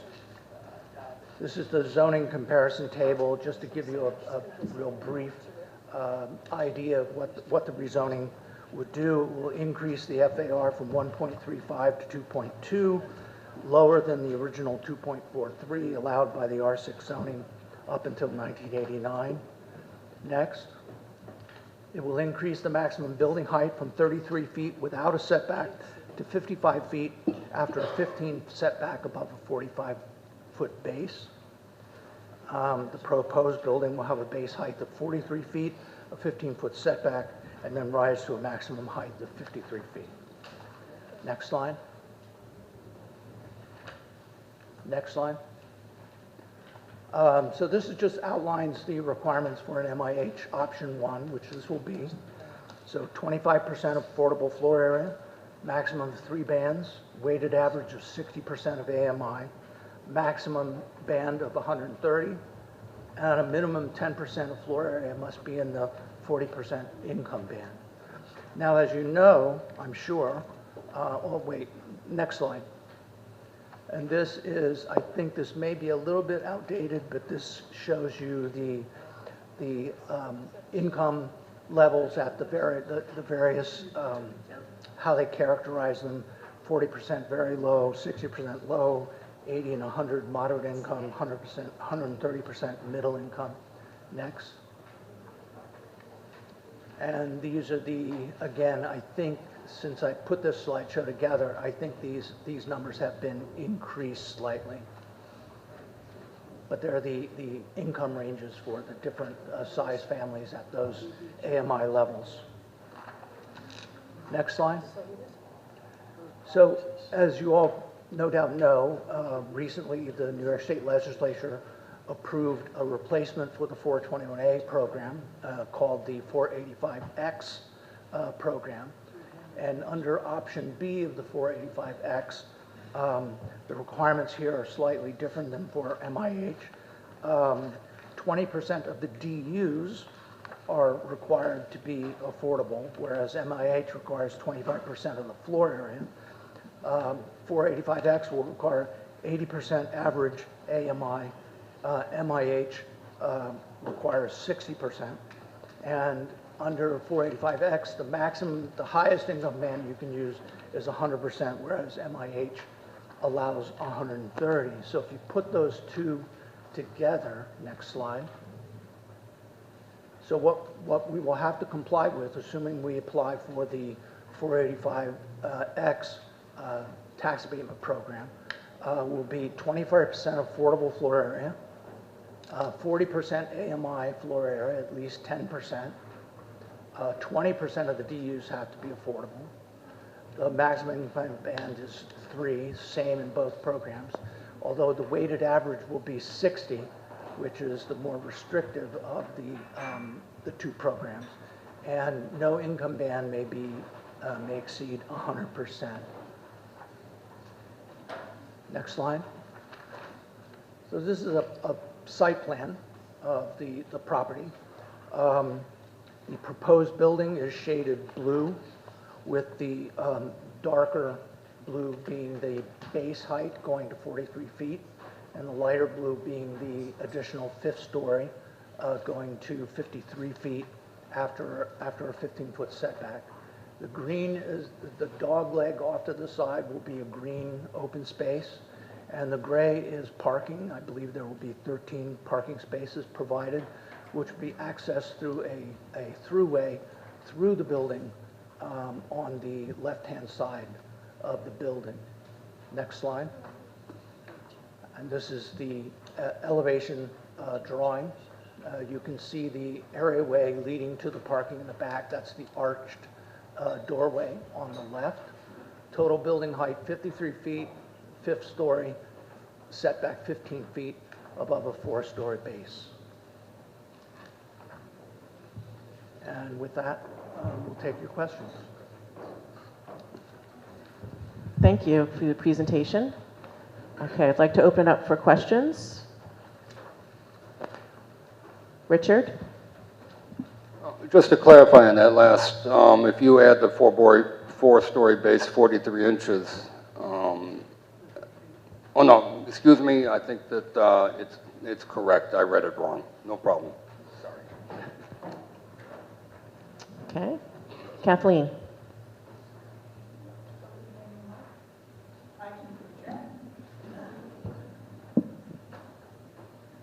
Has the property already been acquired? I actually live at the other end of the block, so I'm very familiar with that particular corner and the businesses that are down there. I'm sorry. I said, has the property been acquired, or is it? Oh, yes. Okay, so the houses that are on there are owned by the Yes. people who want to build? Okay. Yes. Jeffrey? Two quick questions. What sustainability measures are being implemented as part of the project? And secondly, is there any flood zone impacts here? Unfortunately, our architect is not here. I don't know, something must have happened. He was supposed to be here. But at the committee hearing, I think that question was asked, and he answered that. But I can get back to you with a more specific answer on that. What was your first question? First question was just about sustainability measures, probably answered best by the architect as well. Thank you. Any other board members have questions? Yes, Liz. I just want to refer you to the report that was given by the Land Use Committee. We discussed this, and the information that we received was concerning the resiliency measures, was that it is in a flood zone, the site, but the development will not relocate major utility. They won't locate major utilities at the ground level. But only bicycle parking is going to be below grade. And let's see, what is the other issue? The main entrance, let's see. This is, you know, I mean, if you, I can't read it. My glasses are bad. They have been they are doing rainwater collection. There's EV chargers, and they're complying with all local law 97 mandates. What else? Is there anything about, let's see. The main entrance is going to be built to sustain floods up to 3 feet. Oh, they have floodgates. Okay.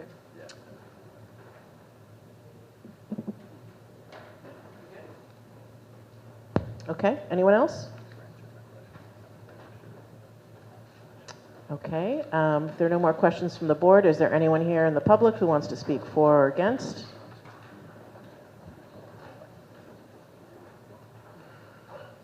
No? Okay, thank you so much, Frank. Thank you.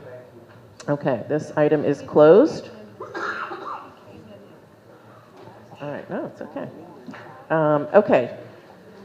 Thank you, everyone, for your questions with the presentation and the two land use items.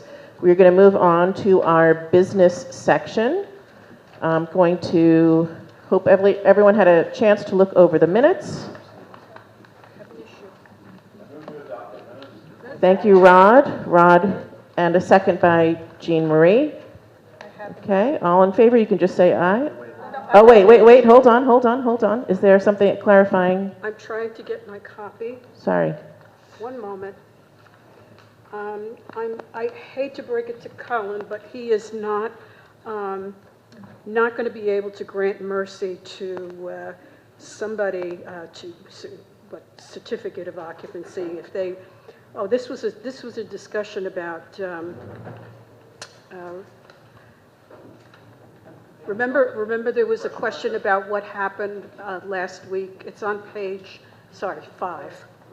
Okay, last month, page 5. This is the Fresh situation, the Fresh supermarket. And the minutes say that Colin Ryan and the Department of Buildings have the right to rescind the approval if it vacates, and that Colin Ryan could give them mercy if they've demonstrated that they are having a problem of some sort. Colin is our representative, our planner from city planning. He has no, I don't know what name that's supposed to be there, but it's not Colin. That's a good catch. I mean, maybe he has that power, but probably not. It's supposed to be Department of Buildings. Would that he could, right? Yes. So that would be Department of Buildings? It's the Department of Buildings, and Yeah. I don't know what name. They're going to have to go back to the videotape and find out Yeah. what it is. I just want to clarify quickly. Colin, do you have that power? Give me a few years, maybe. But city planning has the opportunity, if the building owner is able to show undue hardship onto them, that they could rescind that requirement of the legal document. But it's a city planning and Department of Buildings thing, but certainly not specifically me. But, so thank you for calling that out, Liz. So that's what has to be changed from Colin's name to the Department of City Planning. So can we, Rod, since you made the motion, and I have not I'd like to actually- rescind my motion. Thank you, okay. I'd like to make a motion to strike Colin Ryan in 2 lines and replace him with Department of City Planning. Great, so we have a motion on the floor to approve the minutes with striking Colin Ryan and inserting Department of City Planning. And I'll second it again. And Marie has seconded. Jerry seconded it actually, but yes, thanks Jean Marie. Okay, so can I just have a show of hands to approve the minutes? No, that's to approve the change. Oh, to approve the change, thank you. We're approving the change. Okay. I now move to approve the minutes. Okay, so now there's a motion to approve the minutes. Can I raise your hand? This is our parliamentary training that Rod did the other day. Thank you. All right, anyone opposed? Okay, thank you. Motion carries. Okay, great. Next item, Chair's report. I'll be brief because this is a long meeting. Just wanted to say, first of all, welcome to the new committee chairs and thank you to the former committee chairs that have served. I want to remind everybody, you all got your committee appointments. Remind you that attendance at committee meetings is important. So please make every effort to attend those meetings if you're appointed to a committee. Soon we'll be sending out the application for public members for committees as well. So I'm kind of finishing that up, but we hope to kind of get that out very, very soon. And those public members will be joining us in September. So some people didn't know this, but we do break over the summer. We generally don't have meetings over the summer. So we'll get the applications, appoint our new public members, and they will start in September. Also, committee chairs, as I've said, if you need any support or guidance or have questions, I am putting just a little kind of guide together for committee chairs as well, just to kind of help you demystify what it means to be a committee chair and also what your responsibilities are. And then just lastly, we did distribute an opt-in form for sharing your contact information at last month's board meeting. If you were not at the board meeting and you want to opt in to share your contact information, again, this is not to conduct board businesses, but just to have people's information. You can, did you bring any blank forms? Florence has the blank form, so if you want here, please, you can come and grab a form, and then just make sure you hand it back to Florence before the end of the meeting, okay? Any questions for me? Okay, great. I'm going to hand it over to Florence to give the district manager's report. Hi, everybody. Good evening. Our office recently worked with CAU in scheduling for the mayor's office event to be held in our district, a community conversation with the mayor. This will take place May 28th at Frank Sinatra School of the Arts, and individuals must register online. The mayor's office will confirm via email or telephone. Additionally, the Department of Transportation is following up with the progress on the sidewalk at the 20th Road ADA access. Neighbors were notified of the work to be done, and the work is in progress. Our office has sent out several flyers and meeting notices. We would like to bring to your attention the 31st Avenue Public Realm and Cycling Corridor Improvements event on May 30th, 5 p.m. till 7 p.m. at Variety Boys and Girls Club, 2112 30th Road, Long Island City. Recently, the District Manager of Queens met with New York State Liquor Authority's newest Commissioner and Chair, Lily Fan, at our Borough Cabinet. The Commissioner discussed the New York State Liquor Authority new website. Most of the managers do not find this user-friendly. The state is aware of that fact. They state they are working on it. Our office tends to work closely with our director at the New York State Liquor Authority, and their response time is exceptional. Personal services for district managers is phenomenal. Going back to Commissioner Vincent Bradley, we have been at, we have been and continue to be heard.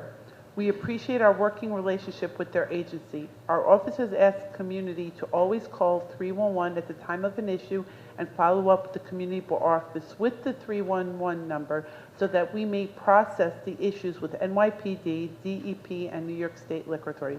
This action is crucial for tracking and input. Our office additionally met with Office of Cannabis Management. Their agency provided a presentation on roadmap to adult use cannabis licensing. Deputy Director of Intergovernmental Affairs and New York State Office of Cannabis Management spoke about the processes of applications. Our office would like to bring to your attention the Governor's Ball will be held at Flushing Meadow Park June 7th to June 9th. As you know, this is a stone's throw away from our community and hopefully will generate business for our local entrepreneurs. Tuesday, May 28th, the building begins. This has the potential to impact our area, so it is worthy of mentioning. In your packets, you were provided two forms which our chair just mentioned. They require your signature. One is providing your sign-off permission for the information sharing, and the other is a record retention for annual receipt of EEO policy emailed and mailed to your home. Please bring those documents to me before you leave this evening. For those of you who have recently done this, it is not necessary. If you have not, certainly please give them to us.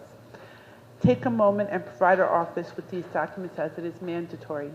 I wanted to also bring to your attention, please do not forget, our office is a service provider. If you need a pothole filled, a stop sign in place, or a speed hump, you can call our office from 9 a.m. till 5 p.m. and any of the situations that you need rectified can be handled. This includes catch basins, tree trimming, anything in the district. Our office is a service provider for you, the board members. Thank you. Thank you, Florence. Okay, next we're going to move on to committee reports. We're going to start with Business and Economic Development. We have two new co-chairs, so I know you haven't had a meeting yet, but that is Brian Hunt and Brian Martinez.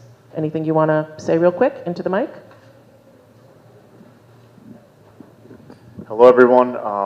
So I'll be co-chairing the Business and Economic Development Committee, and right now we're working on setting up our first meeting, and we're in the process of doing that right now. So, thank you, Brian. thank you. Next, we have the Capital and Expense Budget. We have two co-chairs. We brought back this committee. That is Amy Howe and Corinne Wood-Haynes. I'm so excited to work with Corinne. We will be, again, on hiatus July and August, but do think about various capital expense needs that come across different committee, and I look forward to getting from committee chairs all the different items that you think should be brought forward for discussion, and we'll be meeting early in September, or as soon as we can in September for meetings. Anything you wanted to add, Corinne, or? No, okay, great. So remember, chairs, when you're having your committee meetings, set aside some time in the new business section to talk about capital and expense needs, because in the fall, we will be putting our list together, and we want to make sure that every committee where it's relevant is submitting ideas for the capital and expense budget, okay? And Florence did email out information on that. I know there's been a lot of information coming your way, but it's there, and if you have questions, just reach out. And you'll get more information as we get closer to the process. Okay, next up we have Communications and Public Outreach. This is a new committee that we've formed here, and Hugh is chairing that committee.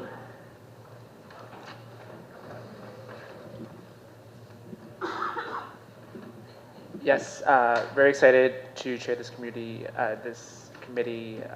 and think about ways we can better communicate as a board, internally, but also with the community. So, for example, we've had a lot of communication a lot of info come through the past couple days. So, you know, maybe there are ways we can improve how that information is disseminated long term. But haven't kicked off the process and setting up the first meeting, but we'll definitely be doing that soon. So, thank you. Great, thank you so much. Next up, Consumer Affairs and Licenses. We have Kathleen, who is our chair, and I believe some items to discuss. Yes, first off, you notice we've changed the name of the committee because in addition to looking at licensing for new liquor licenses and renewed liquor licenses, we will also be looking at applications from businesses that have either a sidewalk cafe or a roadway cafe. Since there has been new legislation passed about that, the owners of the businesses that have sidewalk and roadway seating are required to send in an affidavit that says that they understand and comply with city regulations. And for the people who have asked, the built sheds must go away. And for the roadway cafes, they will be seasonal. So there will no longer be small buildings on the roadway, but there will be, businesses will still have the opportunity to do a roadway cafe provided they follow all the city regulations. So that's a new thing. And in addition, we are also looking at applications for licenses for dispensaries. So we had all three in our meeting, and starting with the sidewalk cafes, we had two applications, one from a bakery that has been there for many years and assured us and gave us documentation to show that they would be complying with all the city regulations. And we had some feedback from the committee that they are a well-loved place here in the community. And the second one is for a burger restaurant, which already has another location a little further out in Queens. And once again, they too were assured us that they were fully aware of the regulations and would follow them. So we have that from them, signed and notarized. So that's the sidewalk stuff. I'm going to jump to the dispensary. We did have a meeting with Cesar Grandes, who is the licensee for a new dispensary here in Astoria. It will be on Steinway Street at the location at the old Lucille Roberts, if any of you remember where that was. So we had a rather long document from him in which he did affirm that he would be following the various regulations, what his security would be, what his layout will be, how far he is from schools, how far he is from other dispensaries. And this is a license that has been granted by the state for a specific program to help people do legit dispensaries. So we did talk to him for a bit, and he had solid answers that fell on the side of the regulations, and including the fact that he will have a waiting area once he gets open, so there should not be any sidewalk traffic or people in line on there. Okay, so those were the two that were new for this. We also called in two owners of nightlife establishments, because there had been some community feedback on what they were doing to Florence in the office, to 311 and 911.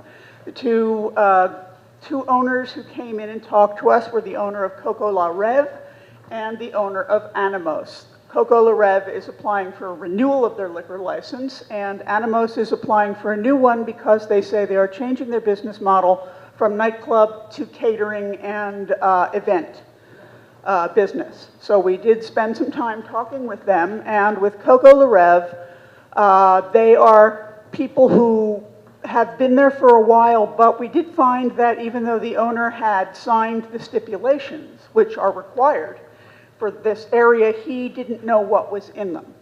So, and he also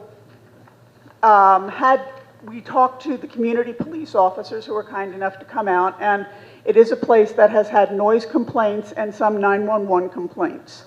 So in terms of being a good neighbor, the feedback from the people in Queens is that they are not a good neighbor.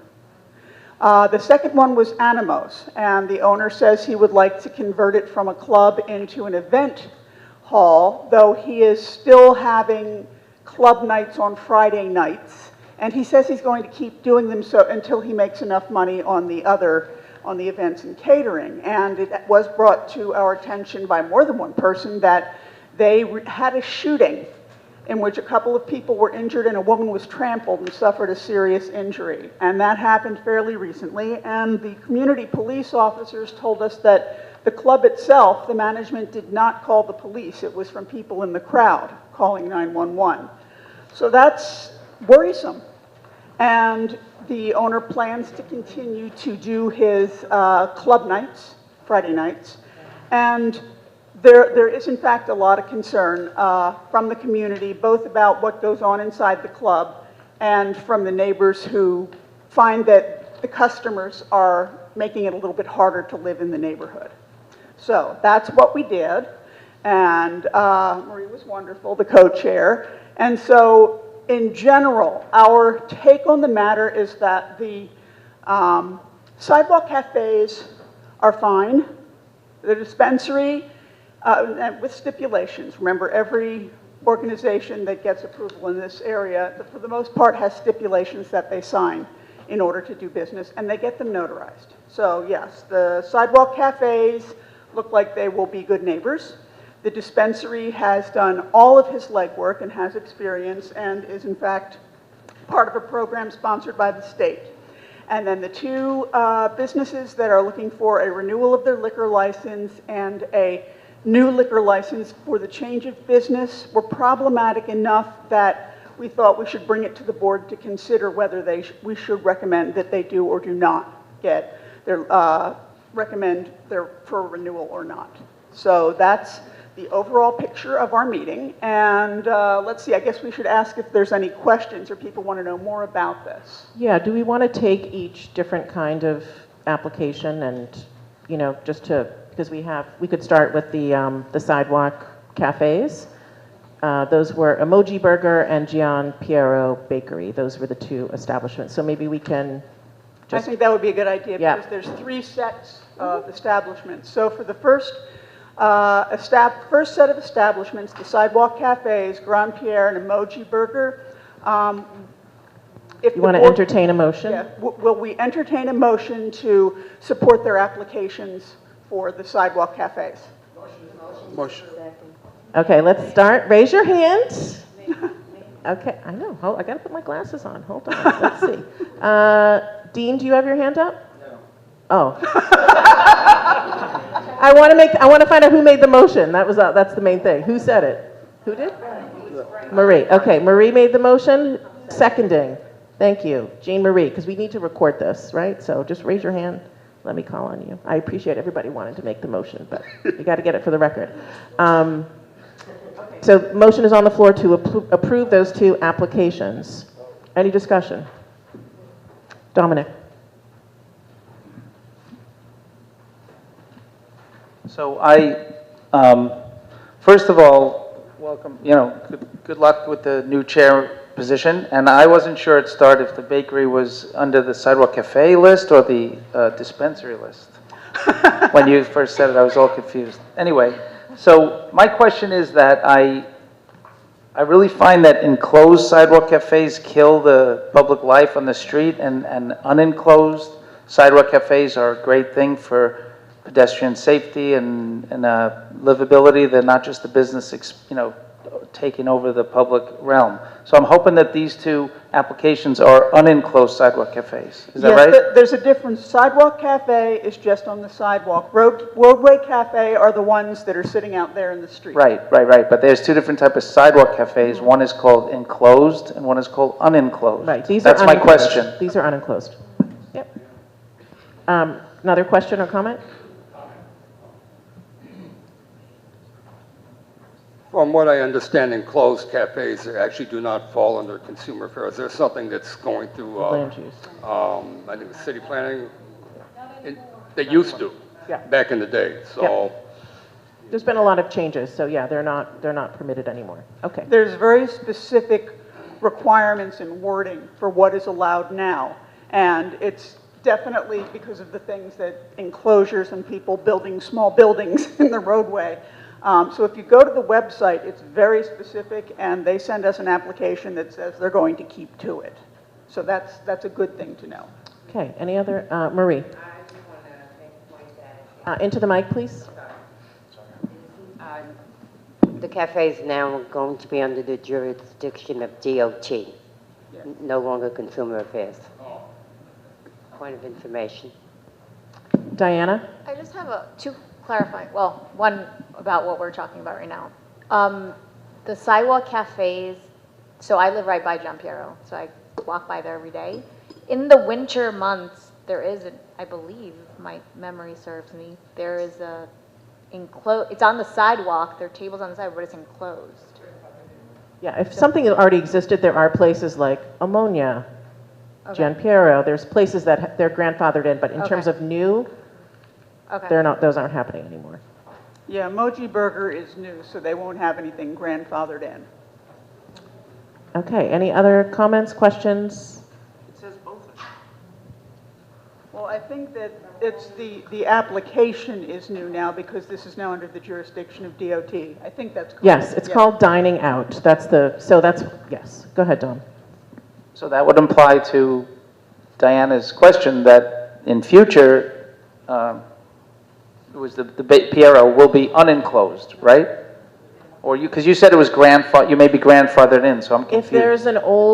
If there's an old enclosed cafe section, they're grandfathered in. But this is you don't have the diagrams, but this is not the enclosed cafe. This is the new unenclosed cafe that they're applying for under the program. I know, it's a little confusing. Yeah, a lot of this is new since the pandemic because so many people, of course, went out and built sheds, so people could continue to dine out. Now this is where, after some consideration, the city has established new rules and regulations for what actually can be out there and what cannot be out there. Rod? In the next few months, can we just receive, as a board, more background information so we can have more informed discussion? And I'd like to call the question. Thank you. Okay, that's good. If there's no more discussion, Rod calls to question. Okay, and we're going to take a vote. I also, you can also, again, even if you're not on the committee, you can attend any committee meetings as well. This is not a roll call. It's not a roll call vote. So, I'm sorry, Rod, what did you say? He needed a second, Antonella seconds. Okay, Antonella seconded. Okay, all in favor? Anyone opposed? Okay, motion carries. All right, so that's for the sidewalk cafes. Do you want to move on to cannabis next? Yes, let's head on to cannabis. And presumably after they've bought their stuff, they can go to the sidewalk cafe. But yes, there is actually an 11-page information sheet that is sent to us, which asks many specific questions of the owner. So this is someone that he has gone to and filled everything out, including literally measuring the distance between his establishment and the nearest school. So, is there anybody who has any questions about this? It's Big Flavor Entertainment, owned by a man named Cesar Grande. We got to make a motion first, So, right? Motion. Okay, thank you. Wait. Okay, that was Amin made a motion to what? What's your motion?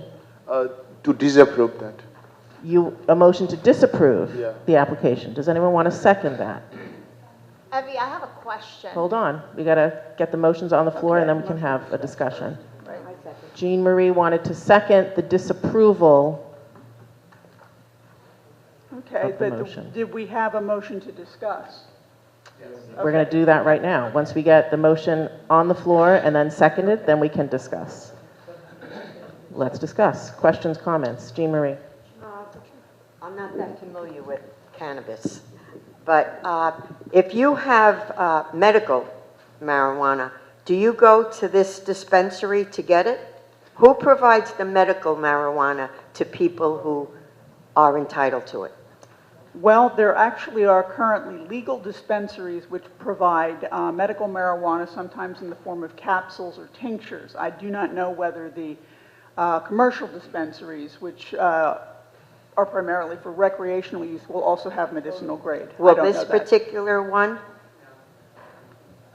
no, it's strictly for recreational? Yeah. Okay. Hold on. Raise your hand, please. Okay. Doreen, then Diana.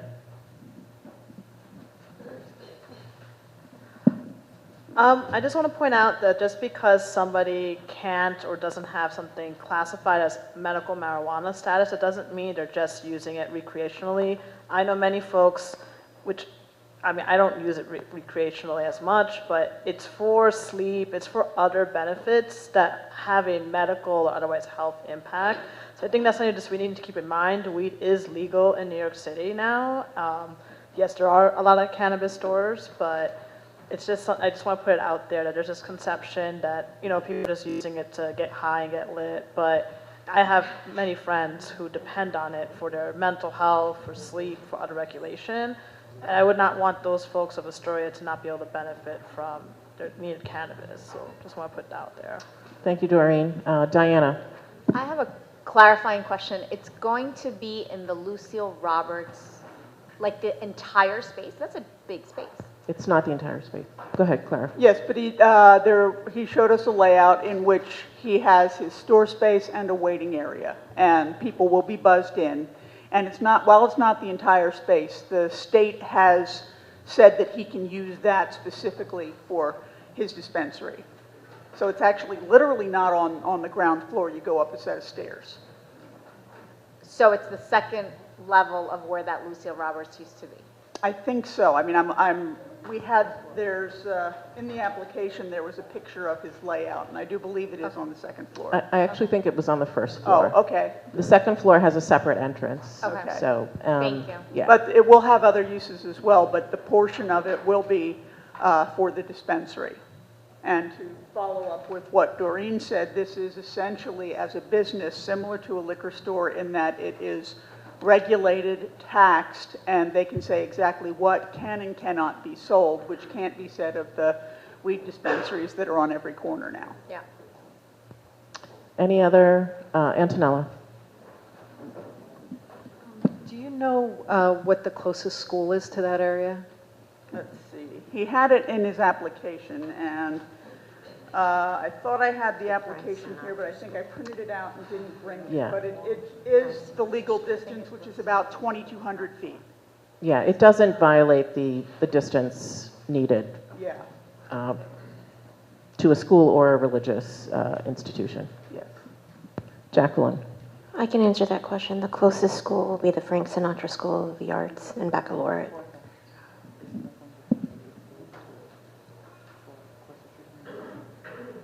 Other questions? It's okay, it's still not. Any other questions? Okay. Okay, then we'll take a vote. Rod, did you have something you want to say? I have a parliamentary note. Yes. In general, when we're making motions, we approve motions, and if you aren't in favor of something, then you can then vote against it. What the motion on the floor is doing is saying is the disapproval of this license.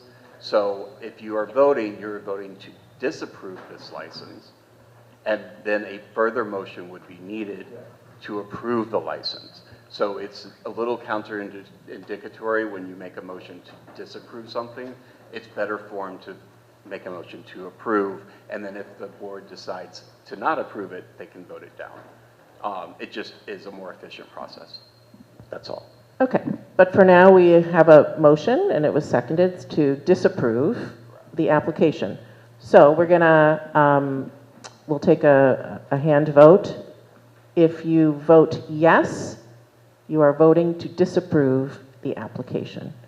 If you are voting no, you're voting no against that motion. Okay? Make sense? Okay. So please raise your hand if you are voting yes to disapprove the application. Okay, so we have 1, 2, 3. Is there anyone else? Okay, raise your hand if you are voting no on the motion before us to disapprove the application.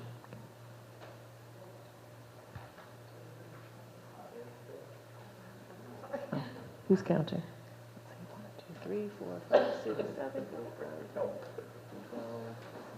13, 14, 15, 16, 17, 18, 19, 20, 21, 22, 23, 30. Okay, I got 30. You got 30? Okay, great. Okay, so the motion did not carry. Madam Chair, I move to approve the cannabis dispensary license for Cesar Grandes. I second. Okay, Rod has made a motion. Doreen has seconded. Motion to approve the application for the cannabis license. Okay, so raise your hand if you're in favor.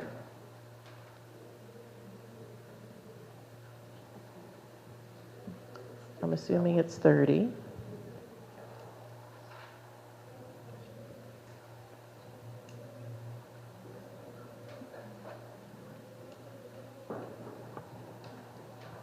Okay, now you got 33. Let's see. One hand. It's just hard from this angle to see everybody. There's 12 over there. How many on this? Yeah. How many hands on this one? Somebody else. 12, yes. Okay. So we got 26 on these. 21, 22, 23, 24, 25, 26, 27, 28, 29, 32. I counted 32. Okay. All right. If you are voting to, if you're voting no, raise your hand. That's 3. Okay. I don't know. Something weird happened. But anyway, the motion carries. Okay. Thank you, Rod. We'll have to go back and get we had 30 for the first one, so I don't know if everyone voted. It was 30, I count. Yeah. It was 12, 14, and... Yeah. Yeah. I know, just people might have left. That's why I don't know what the total number is. But not from this person. No.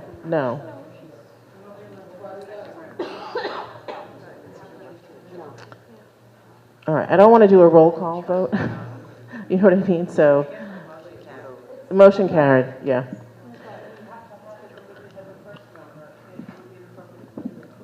Okay, one last time. Should we just raise hands? Yes. One last time. Was for the motion. This last one, to approve, right? To approve. Yes. Let's do it again. You? Yes, 1, 2, 3.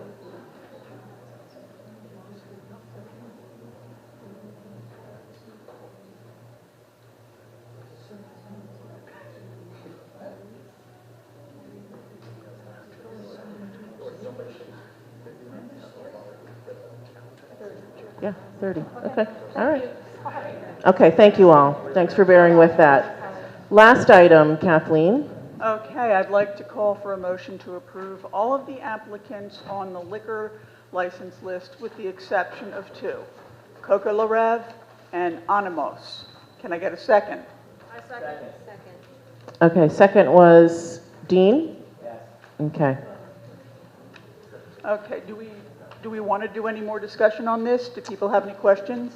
We should. So the motion is to approve all the liquor licenses except for Coco La Rev and Animos. Yes, discussion. Chris?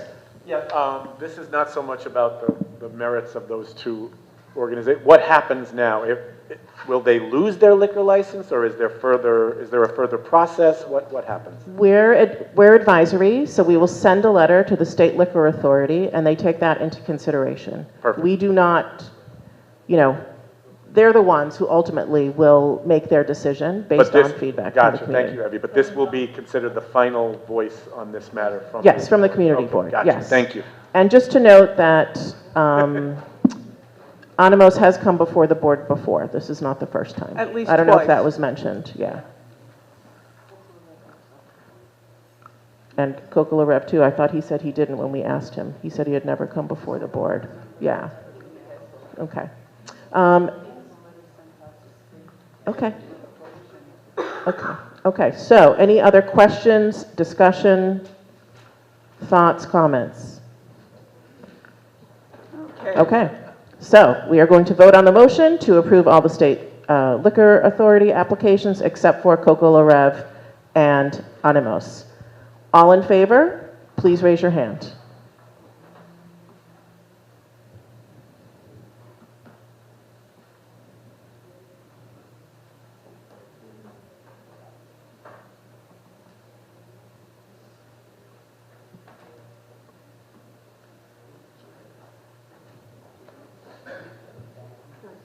$32. Okay, anyone opposed? Okay, and some people didn't vote, right? Okay. All right. I mean, you're really not supposed to abstain unless, but it is an option. But technically, it gets counted as a 2 abstained. Okay. All right.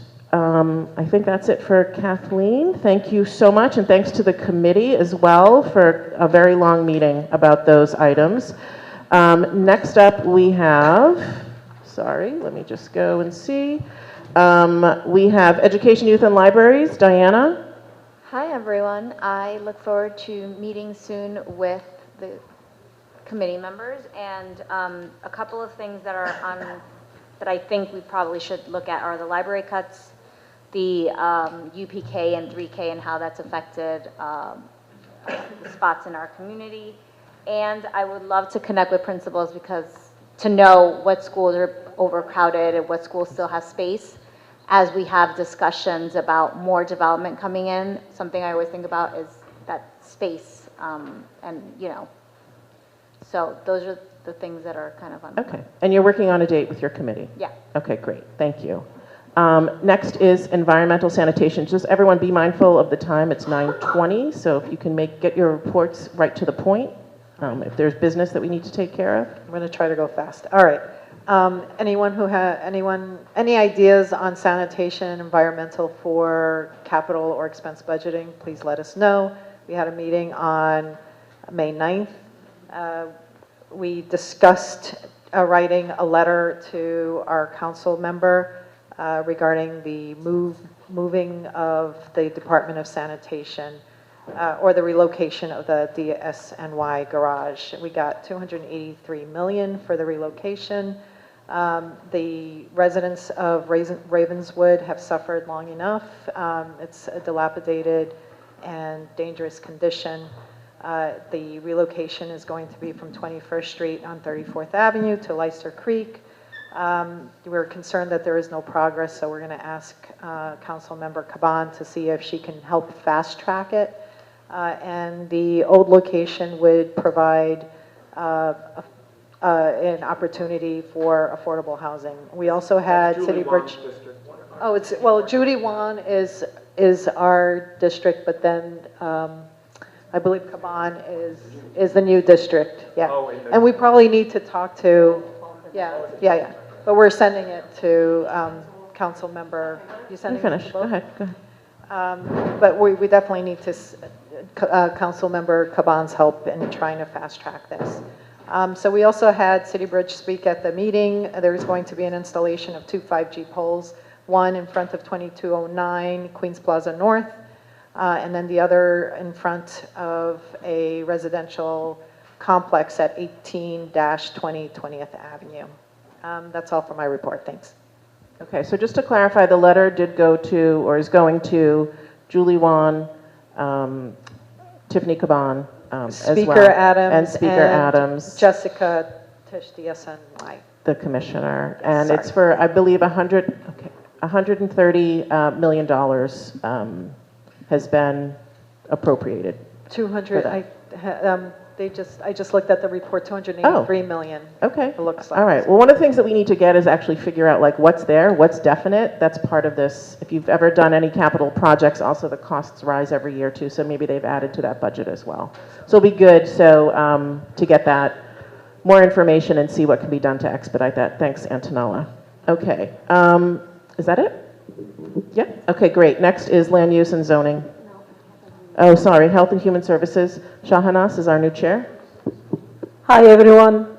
We didn't have meeting in May, and we're waiting for the Department of Health to let us know if we can have the meeting in June.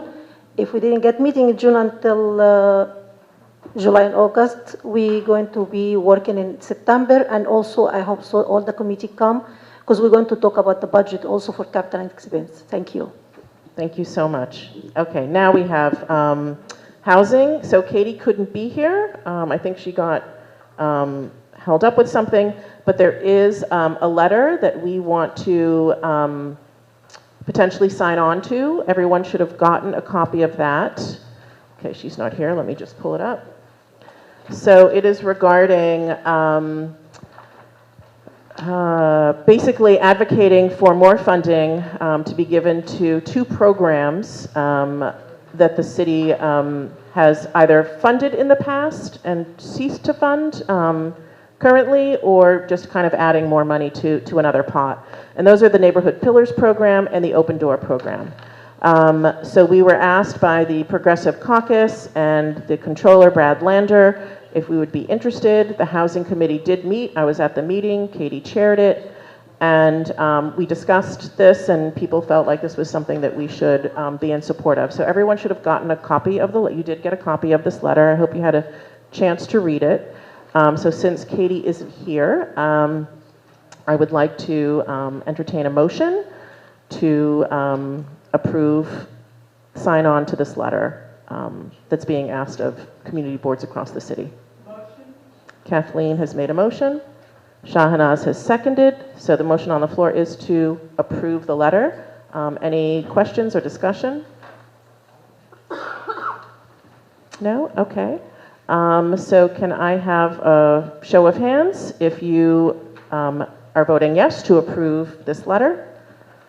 Again, it's going to the mayor to advocate for $2.5 billion over the next 5 years for permanently affordable housing.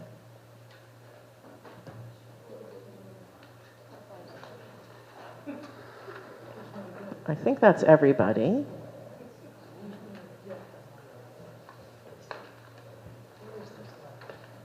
Okay, is there anyone opposed? Okay, all right. No one opposed. Okay, great. So it carries unanimously. Thank you so much. Okay, we're going right through, but now it's the big one, land use. Liz? Liz needs a microphone. Okay. The first item on the agenda is the 21st Street rezoning, and that is 24th. The city planning number is C230, sorry, 0250 ZMQ.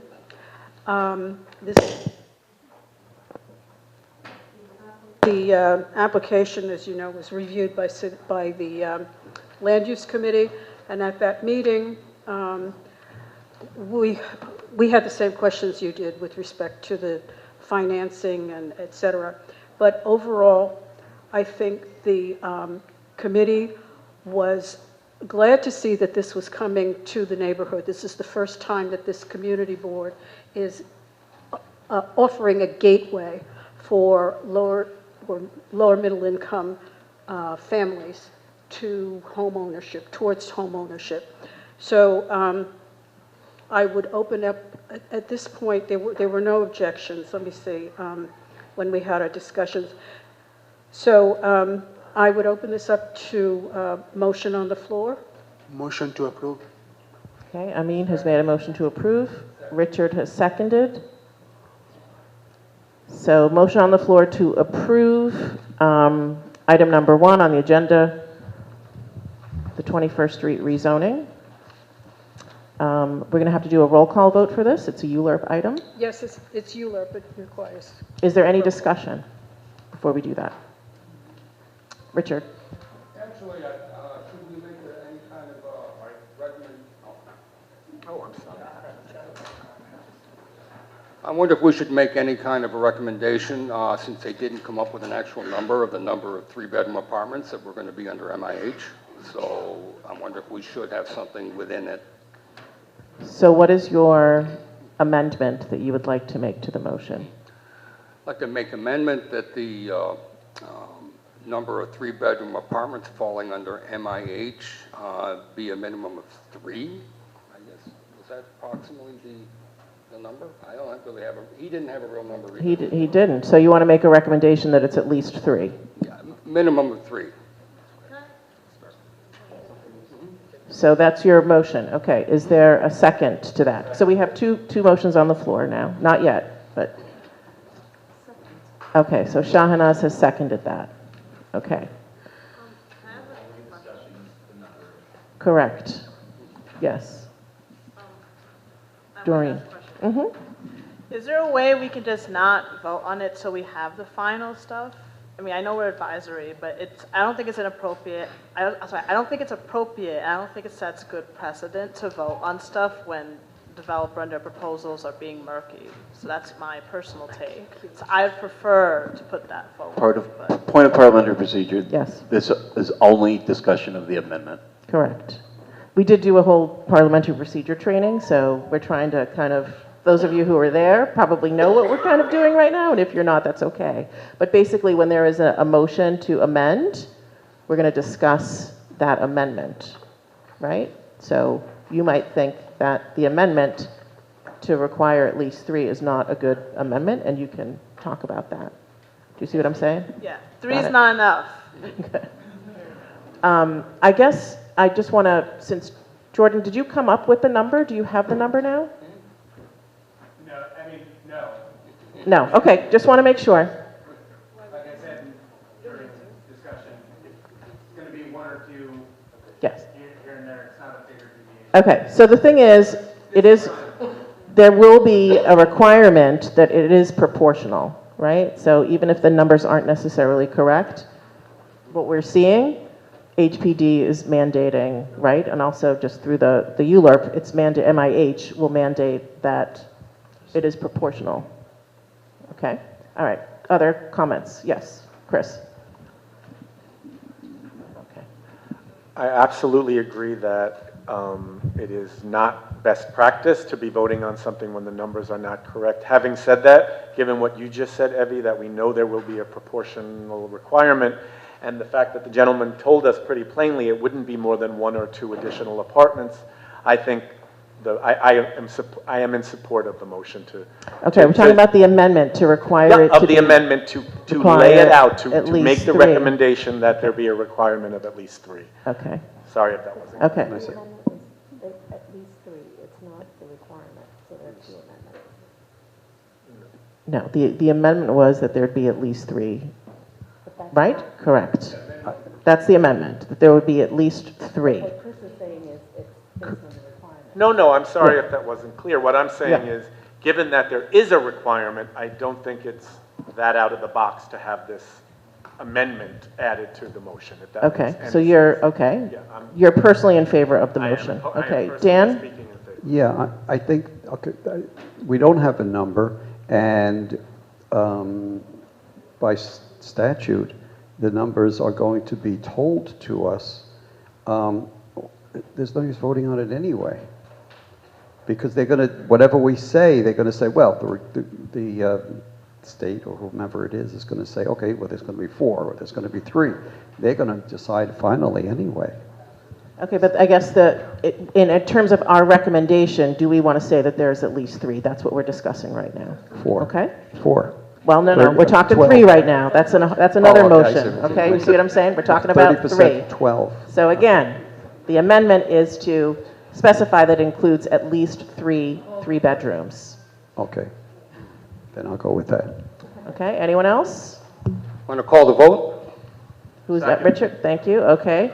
So we are going to vote, it was Rod seconded. Richard called a question and Rod seconded that. So now we are going to vote on the amendment, okay? And the amendment is to specify that we include at least, that there be included at least three bedrooms. No, it was a recommendation too. It was not a specific. No, this is how, it's, Okay. you got a motion. Okay, all right, so if you are in, we gotta do a roll call vote for this. No, That's ready? No. only the main motion requires a roll No? call vote. Okay, great, so we just do a show of hands? An aye, okay, so if you are in favor of this amendment, okay, to recommend that there be at least three-bedroom units in this project, say aye. Aye. Anyone opposed?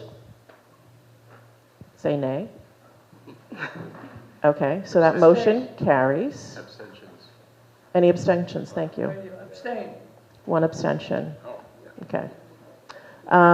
Okay, so now we are going to vote on the first motion. We're going to discuss the first one. Yes. Thank you, Rod. Sorry. That's why I got Rod here as the parliamentary chair. So the first motion was to approve the project, okay? So any discussion, comments? Now we can do the amended for what Doreen brought it. Yes. Like we can say what Doreen, we don't vote because I learned now. Yeah. So Okay, this is just now how you we feel can about ask- the, yes. yes, how you feel about the project and approving the project or not. Okay, we need to bring the amendment for what Doreen's asking, like we You cannot gotta vote. raise your, Okay, yeah. sorry. Go ahead, Shahana. Okay, as what Doreen said, we cannot vote today because we didn't have all the information we needed and they have to give more information to us, and this is my amendment. So right now, we're discussing, Rod, we're discussing the motion to approve. Yes. So Shahanaz, you're saying, Shahana's is saying that she does not want us to approve it. Okay. I would, Madam Chair. go ahead, Rod. I am going to vote to approve because there are state stipulations that will force these numbers, that it will be proportional. While the presenter did make an error in not having those correct numbers on the screen, I know that the state statutes and the state law are going to cover us on this, and it's 9:30. With Richard's amendment, we have underlined the fact that that is of import to us, and that is all I have to say. Anyone else? Comment? Question? Just one comment. There's a clock on ULURP too, and we have to have this voted on. I'm not specific to the time on this particular action, but we do run under a clock, so we have to get this done. Okay. Putting it off a month may not even be an option. Okay, anyone else? Okay, we are going to now vote on the motion to approve the project By roll call. by roll call. All right, Daniel Aliberti. Yes. Christian Batras? Not here. Kian Bentoncourt. Yes. Jerry Caliendo. Abstain. Jean Marie DeLeva. Yes. Antonella Di Severio. Is that a yes? Yes. Thank you. Elizabeth Arion. Yes. Dean Veritovic. Yes. Is Adam Fisher Cox here? No. Okay. Sorry. Frank Fredericks. Yes. Tyrone Gardner. No. Shahanaz Hamdi. I'm getting confused, I'm sorry. Yes. It's a motion to approve the project. Approve the project, no. Okay. Christopher Hanley. Yes. Amy Hauser, yes. Bryant Hunt. Jacqueline Nabarra. Yes. No Vanessa, right? Richard Kasami. Yes. Christina Lastras, not here. Diana Lamonji. Yes. Ethan Lodes. Yes. Hugh Ma. Yes. Is Raga Magdala? Magdala, excuse, sorry, she's sorry, absent. sorry. Nas is not here, right? Yes. Oh, he is. Sorry, where are you? Oh, okay. Hi, sorry. Patricia Mahecha? Yes. Thank you. Jeffrey Martin? Yes. Brian Martinez? Amin Mahedi? Yes. Andreas Michias? Not here. Doreen Mohammed? No. Stella Nicolau? Yes. Dino Panagoulias? Yes. Juliet Payaba? No Rosemary, no Thomas. Maricela Santos? Not here. Dominic Stiller? Yes. Marie Tornielli? Yes. Rod Townsend? Yes. Judy Churros? Not here. Mario Vergara? Yes. Kathleen Warnock? Yes. Quinella Williams? Yes. Corinne Wood Haynes? Yes. Thomas Wright, not here, right? Rosemary Alta, not here. Evie Hansopoulos? Thank you. Okay, Amy's counting up.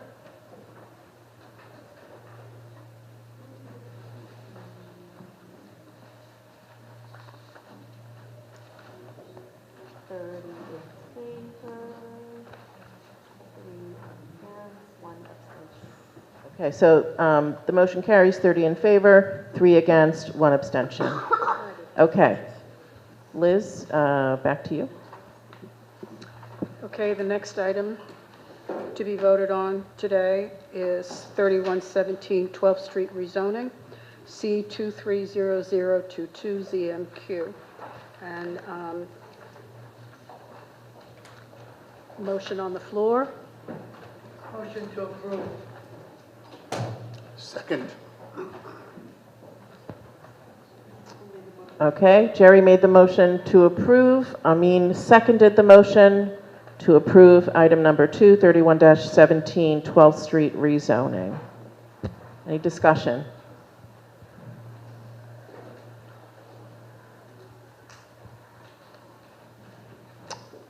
Okay, if there is no discussion, then we're going to call for a vote. Again, this is a roll call vote. Daniel Aliberti? Yes. Kian Bentoncourt? Yes. Jerry Caliendo? Yes. Jean Marie DeLeva? Yes. Antonella Desaverio? No. No, okay, thank you. Elizabeth Arion? Yes. Dean Veritovic? Yes. Frank Fredericks? Yes. Tyrone Gardner? Yes. Shahana Zambi? Yes. Yes? Okay, thank you. Christopher Hamway? Yes. Amy Hamza, yes. Bryant Hunt? Jacqueline Ibarra? Yes. Rich Kusami? Yes. Diana Lamoji? Ethan Lowens? Yes. Hugh Ma? Yes. Nas? Yes. Yes, he's here. Patricia Mahecha, sorry. Yes. Thank you. Jeffrey Martin? Yes. Brian's not here. Amin Mahedi? Yes. Andreas is not here. Doreen No. Mohammed? Stella Nicolau? Yes. Dino Panagoulias? Yes. Juliet Payaba? Juliet? Yes. Oh, sorry. Maricela's not here. Dominic Stiller? Yes. Thank you. Marie Tornielli? Yes. Rod Townsend? Yes. Mario Vergara? Yes. Kathleen Warnock? Yes. Quinella Williams? Yes. Corinne Wood Haynes? Yes. Evie Hansopoulos. Thank you. Okay, Amy's tallying up.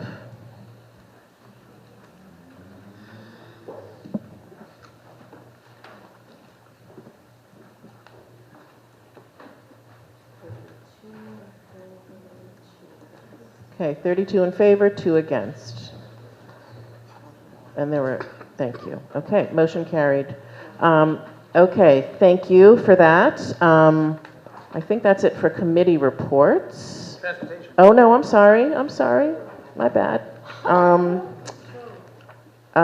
Legal, legislative, and parliamentary? No report. Thank you for those who attended the training. Thank you for doing the training. Wow, it was really good. I recommend that everybody watch it. I think it was good. I learned a lot. We're learning a lot. Parks, Recreation and Cultural, we have two new co-chairs, Richard and Rosemary, who's on family leave right now, but Richard? Yes, just thanks, everybody. Our first meeting will be June 10th. Come on and join us to have a good time. Okay, so June 10th. Okay. Public Safety, we have a new chair. Hi, everybody. Frank and I are looking forward to getting started. We have decided, given the time of year and the fact that it's been a while since there's been a meeting and we have a new lineup, we will convene in September. We'll be sure to do that early enough so that we can make our recommendations for capital as well. So if Great. you're on that committee, be on the lookout for an announcement soon. Thanks. Thank you. And Transportation.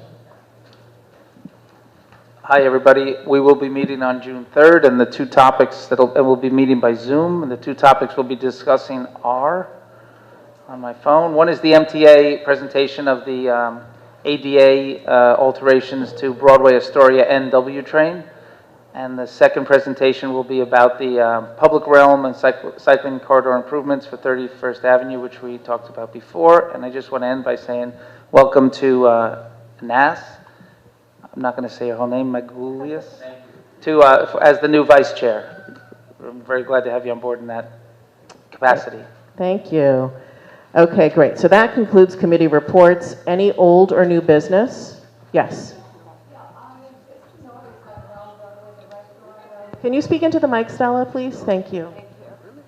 It's been noted, and the comments have been made around Broadway, the restaurant road, and the related residential streets that we have weak to no police presence. In the past, there used to be a car that used to patrol not only Broadway, but also into the streets. And now with the warm weather, we are going to have more problems. Like this past Sunday, a young man from 34th Street was mugged at gunpoint on Broadway and on the corner of Broadway and 34th Street. So we really need to get a police presence. I know they pull out the police force to take them to protests and other places, etc. But we're paying taxes, and we like to have our police in our area, to still reestablish a nice presence.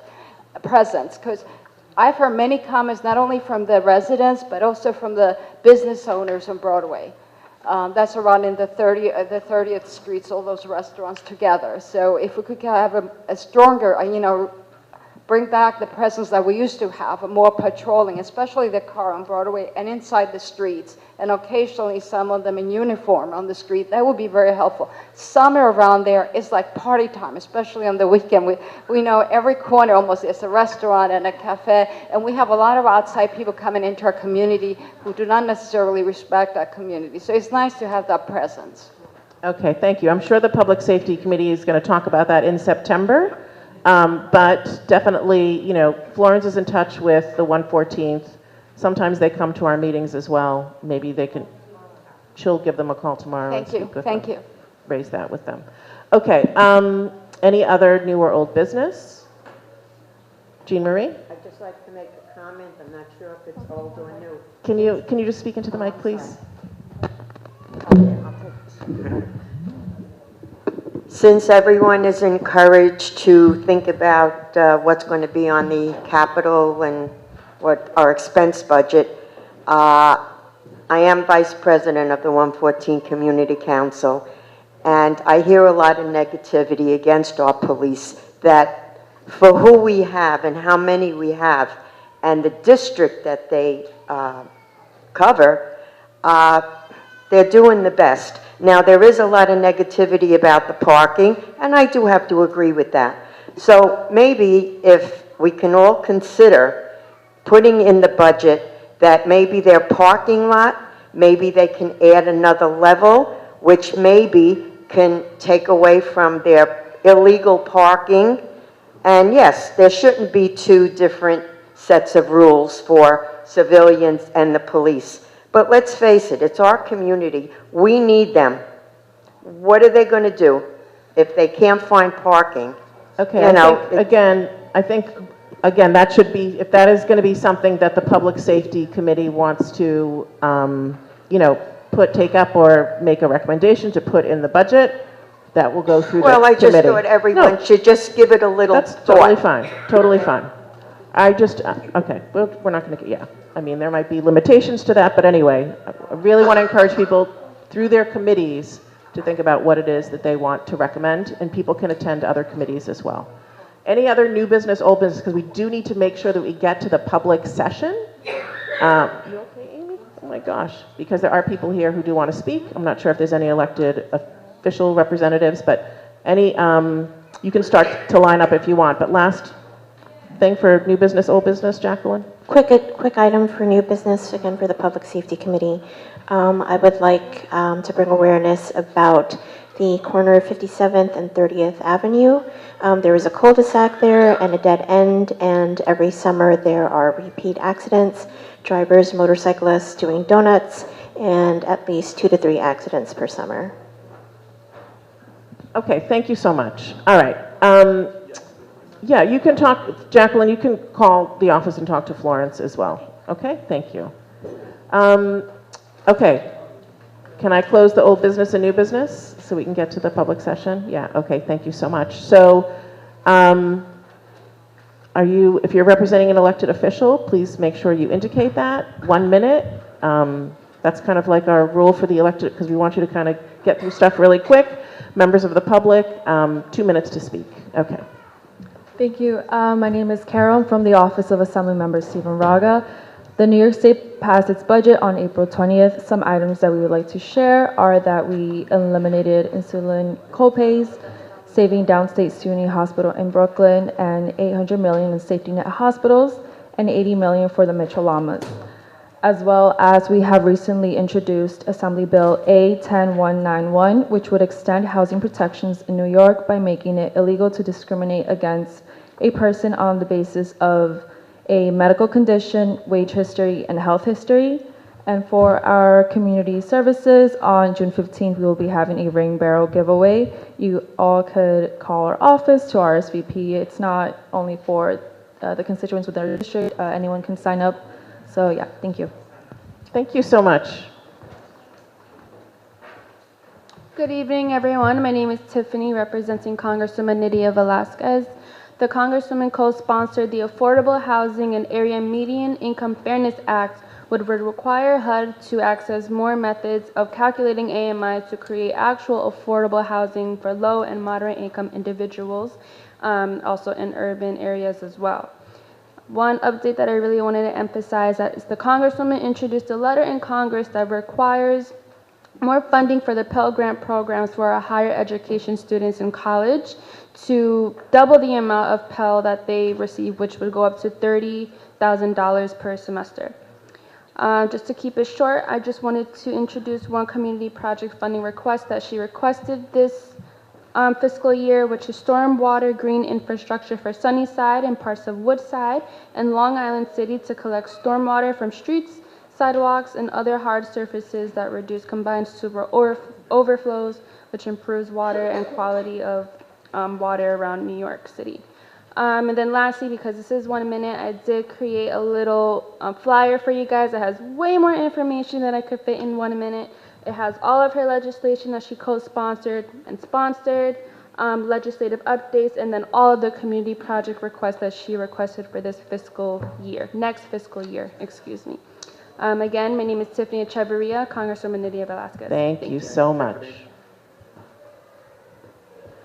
Good evening, everyone. My name is Megan from the Mayor's Office Community Affairs Unit. I'll be quick. So first is our mayor announced the curriculum last week. It's called the Hate Crime for NYC Schools. So this is a series of the hate crime lessons that we decided to teach our youth about the hate crime and the bias instance. And also for our CEU, we have this called Breaking Ground Building Boundaries Initiative. We are so proud that hosted over 1,000 events last year. So this year, we're going to expand this initiative to the public school as well.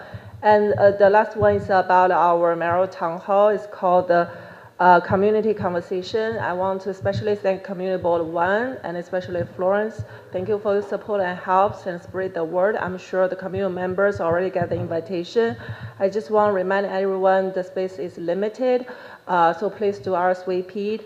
And also feel free to forward the invitation to the community members that you think they should be invited, but they may not get the invitation, so feel free to forward that invitation to the community members who do like you, serve this community, advocate for this community. So please do RSVP. Once we reach our capacity, we will Thank close you. the RSVP system. Thank you. I know some people did try an RSVP over the weekend, and it said that they weren't accepting any more emails. So just giving you a heads up on that. There is still space? Yes, I believe right now Okay. it's still space. Okay, yes. great. So if you haven't RSVP'd and you want to go, please try Yes. again if you Yes, tried and we didn't do work. have limited space, but yes, please do Thank you. RSVP. Yeah, thank you. Thank you so much. Good evening, ladies and gentlemen. My name is Marlon Palacios Jr., Senior Community Coordinator at the Queens County District Attorney's Office. I'm filling in for one of my colleagues, Javier Figueroa. I'm just going to speak briefly on a few flyers that is currently on the table. First and foremost, we're hosting a Memorial Day observance ceremony Thursday, May 23rd at Vietnam's Veteran Memorial Park in Elmhurst.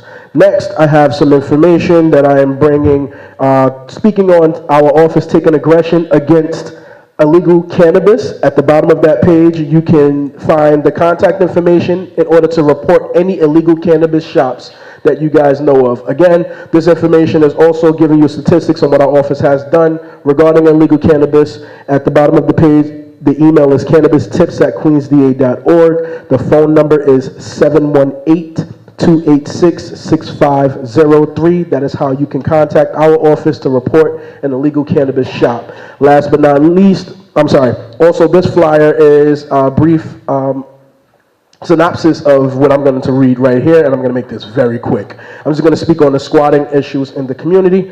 Some of you may have seen in recent news reports about a homeowner fighting to regain access to her property from an alleged squatter here in Queens. The DA wants to assure homeowners that criminal charges will be pursued when you unlawfully occupy someone else's home. Thank you. Just wrap up your final thought. Go ahead. Okay, I'm just going to speak on the charges and what this person was charged with. Sorry. You cannot enter a home without permission, stay without consent, and later claim vested rights simply because you have the legitimate. Simply because the legitimate homeowner is either unaware or unable to remove the illegal squatter in a total of 30 days. Okay. That individual has been charged with grand larceny, burglary, criminal possession of a stolen property. Thank you. Thank you. Could you forward that cannabis flyer to the board office, please? Absolutely. There are also flyers right on the table, but I'll make sure you guys get the digital copy. Have a blessed day, guys. Thank you so much. Any other elected official reps here, or now with members of the public? Okay, one more. Okay. Hi, my name is Catherine Denby. I'm representing the office of Senator Kristen Gonzalez. A couple of updates on the budget. So, a state budget wrapped up on April 20th. In the budget directly, we received $1.5 million in funding for the district, including $200 for Urban Upbound and $750K for Grow NYC. We also received, or were awarded, $300K. We were also awarded $300K for organizations and discretionary funding for organizations in Queens to support public safety education and human services through grants to community organizations. Additionally, wanted to flag a couple of events coming up. So on May 24th at 9:30 a.m., we will have a digital literacy event with Cyber Collective and the Queens Public Library at Ravenswood Library. On 5/25, we will have a rain barrel event, or a rain barrel giveaway with Councilmember Caban and Assemblymember Mamdani from 9 to 1 p.m. Was that my time? Yeah, it is. Sorry. Yeah, Well, thanks. It's just getting close to 10 o'clock, so I'm sorry. Thank you. Hey, okay, I'm gonna try to make it under a minute. My name is Claire Collins. I'm a community board liaison at the office of Queensborough President Donovan Richards. Okay, tomorrow, May 22nd at 10 a.m., we're gonna have our Memorial Observance Day ceremony, and this is gonna be outside the Veterans Memorial Garden at Queensborough Hall. And then the following Wednesday, May 29th at 12 o'clock, we're gonna have an older adult luncheon appreciation luncheon, there we go, at Queensborough Hall. And then the next day on May 30th, we're gonna have our Asian American Pacific Islander Heritage celebration at Borough Hall. Yeah, you can always RSVP to our events at queensbp.org/RSVP. Leave a couple of business cards at the table if you want anything need anything from our office. Thank you. Thanks, Claire. Thank you so much. All right, and now we're with members of the public, so 2 minutes each. Okay. Hello, I just had a clarifying question. Can I still talk about City of Yes in this comment? You can talk about anything during the public, Okay. during this public session. Okay, thank you. And say your name, please. Yes. And make sure you sign in. Okay, will do. Good evening, everyone. My name is Pamela Herrera. I'm the Land Justice Coordinator for the Western Queens Community Land Trust, and I'm here to talk about a few observations from City of Yes. Currently, there are several city planning processes in the city, all claiming to tackle the housing crisis the city is experiencing. Unfortunately, I have seen little effort to address the problem, no community outreach to low-income families and individuals, no guarantee that the community input comes before the developer is ready to make a profit from the market rate units. The adjustments on the zoning doesn't guarantee deep affordability. They're working with the current MIH, but how is this the pathway to deep affordability when you've left the voice of countless low-income communities out and limit access to the areas for only developers to profit from? As a CLT, we're striving to preserve public land. One building in particular is the DOE building off Vernon Boulevard in Long Island City. We want to put this building back in the hands of the community to benefit from a place of opportunities. We invite you all to come out on Saturday, June 1st for our first block party showcasing the diverse fields that make the fabric of this borough vibrant. Thank you so much and have a lovely night. Thank you so much. And anyone who has something written, if you want to submit it to us, that you can bring it up here as well for our records. Thank you. Good evening. My name is Eric Duncan, and I am the Outreach Coordinator at Jacob Reese Neighborhood Settlement. We're working with the New York City Civic Engagement Commission on the mayor's participatory budget. The mayor has allocated $850,000 for the borough of Queens to fund projects and programs that will enhance our communities. I have brought ballots for your board members to fill out if possible. There are 10 projects on the ballot. You could choose one or all of 10. The top 5 winning ballots will be funded. Each project is a funding opportunity of $170,000. And I'm hoping that you'll take 5 minutes to fill out these ballots for me and I'll collect them. Thank you. Thank you, Eric.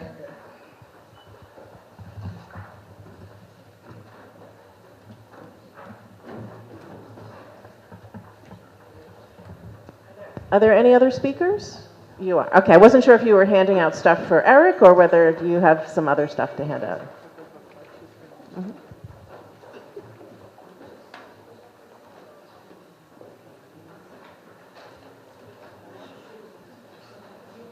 Okay, great. If you could step up to the mic, please. You have 2 minutes. Good evening. My name is Kira, and I work for New York City Park Stewardship. We host volunteer events, thank you, throughout all 5 boroughs, working to restore New York City's urban green space. I passed out flyers for you guys. There's 2 exciting events that we have coming up in the Astoria area. We have our Council District 22 Street Tree Care event coming up on June 14th, and then we have our Street Tree Care event coming up on June 29th. Volunteers who attend will help us clear debris from street tree beds. They'll help us aerate the tree bed soil as well as mulch. At the bottom of the flyers, you'll find the link to register as well as an email to reach us if you have any questions or comments.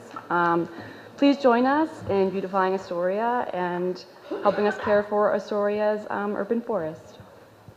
Thank you. Thank you so much. Any other members of the public wish to speak? Okay, wait. I think Shahnaz was ready to make that motion. And then Kathleen, do you want to second that motion? Can I just make an announcement before we close? Yes, you can. Yes, quick announcement.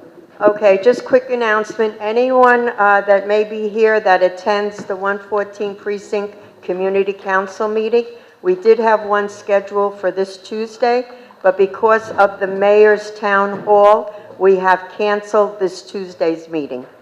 Of course, there is a conflict, obviously. Okay, thank you. Thank you for that announcement. All right, so we have a motion to adjourn. Is anyone opposed? No, come on, it's only 10 o'clock, folks. I want to thank you, 10:03. I want to thank you all for, your work tonight. I know it was a long meeting. Appreciate it. Thanks to the members of the public for hanging in there till the end. Have a good night, everyone. Meeting's adjourned.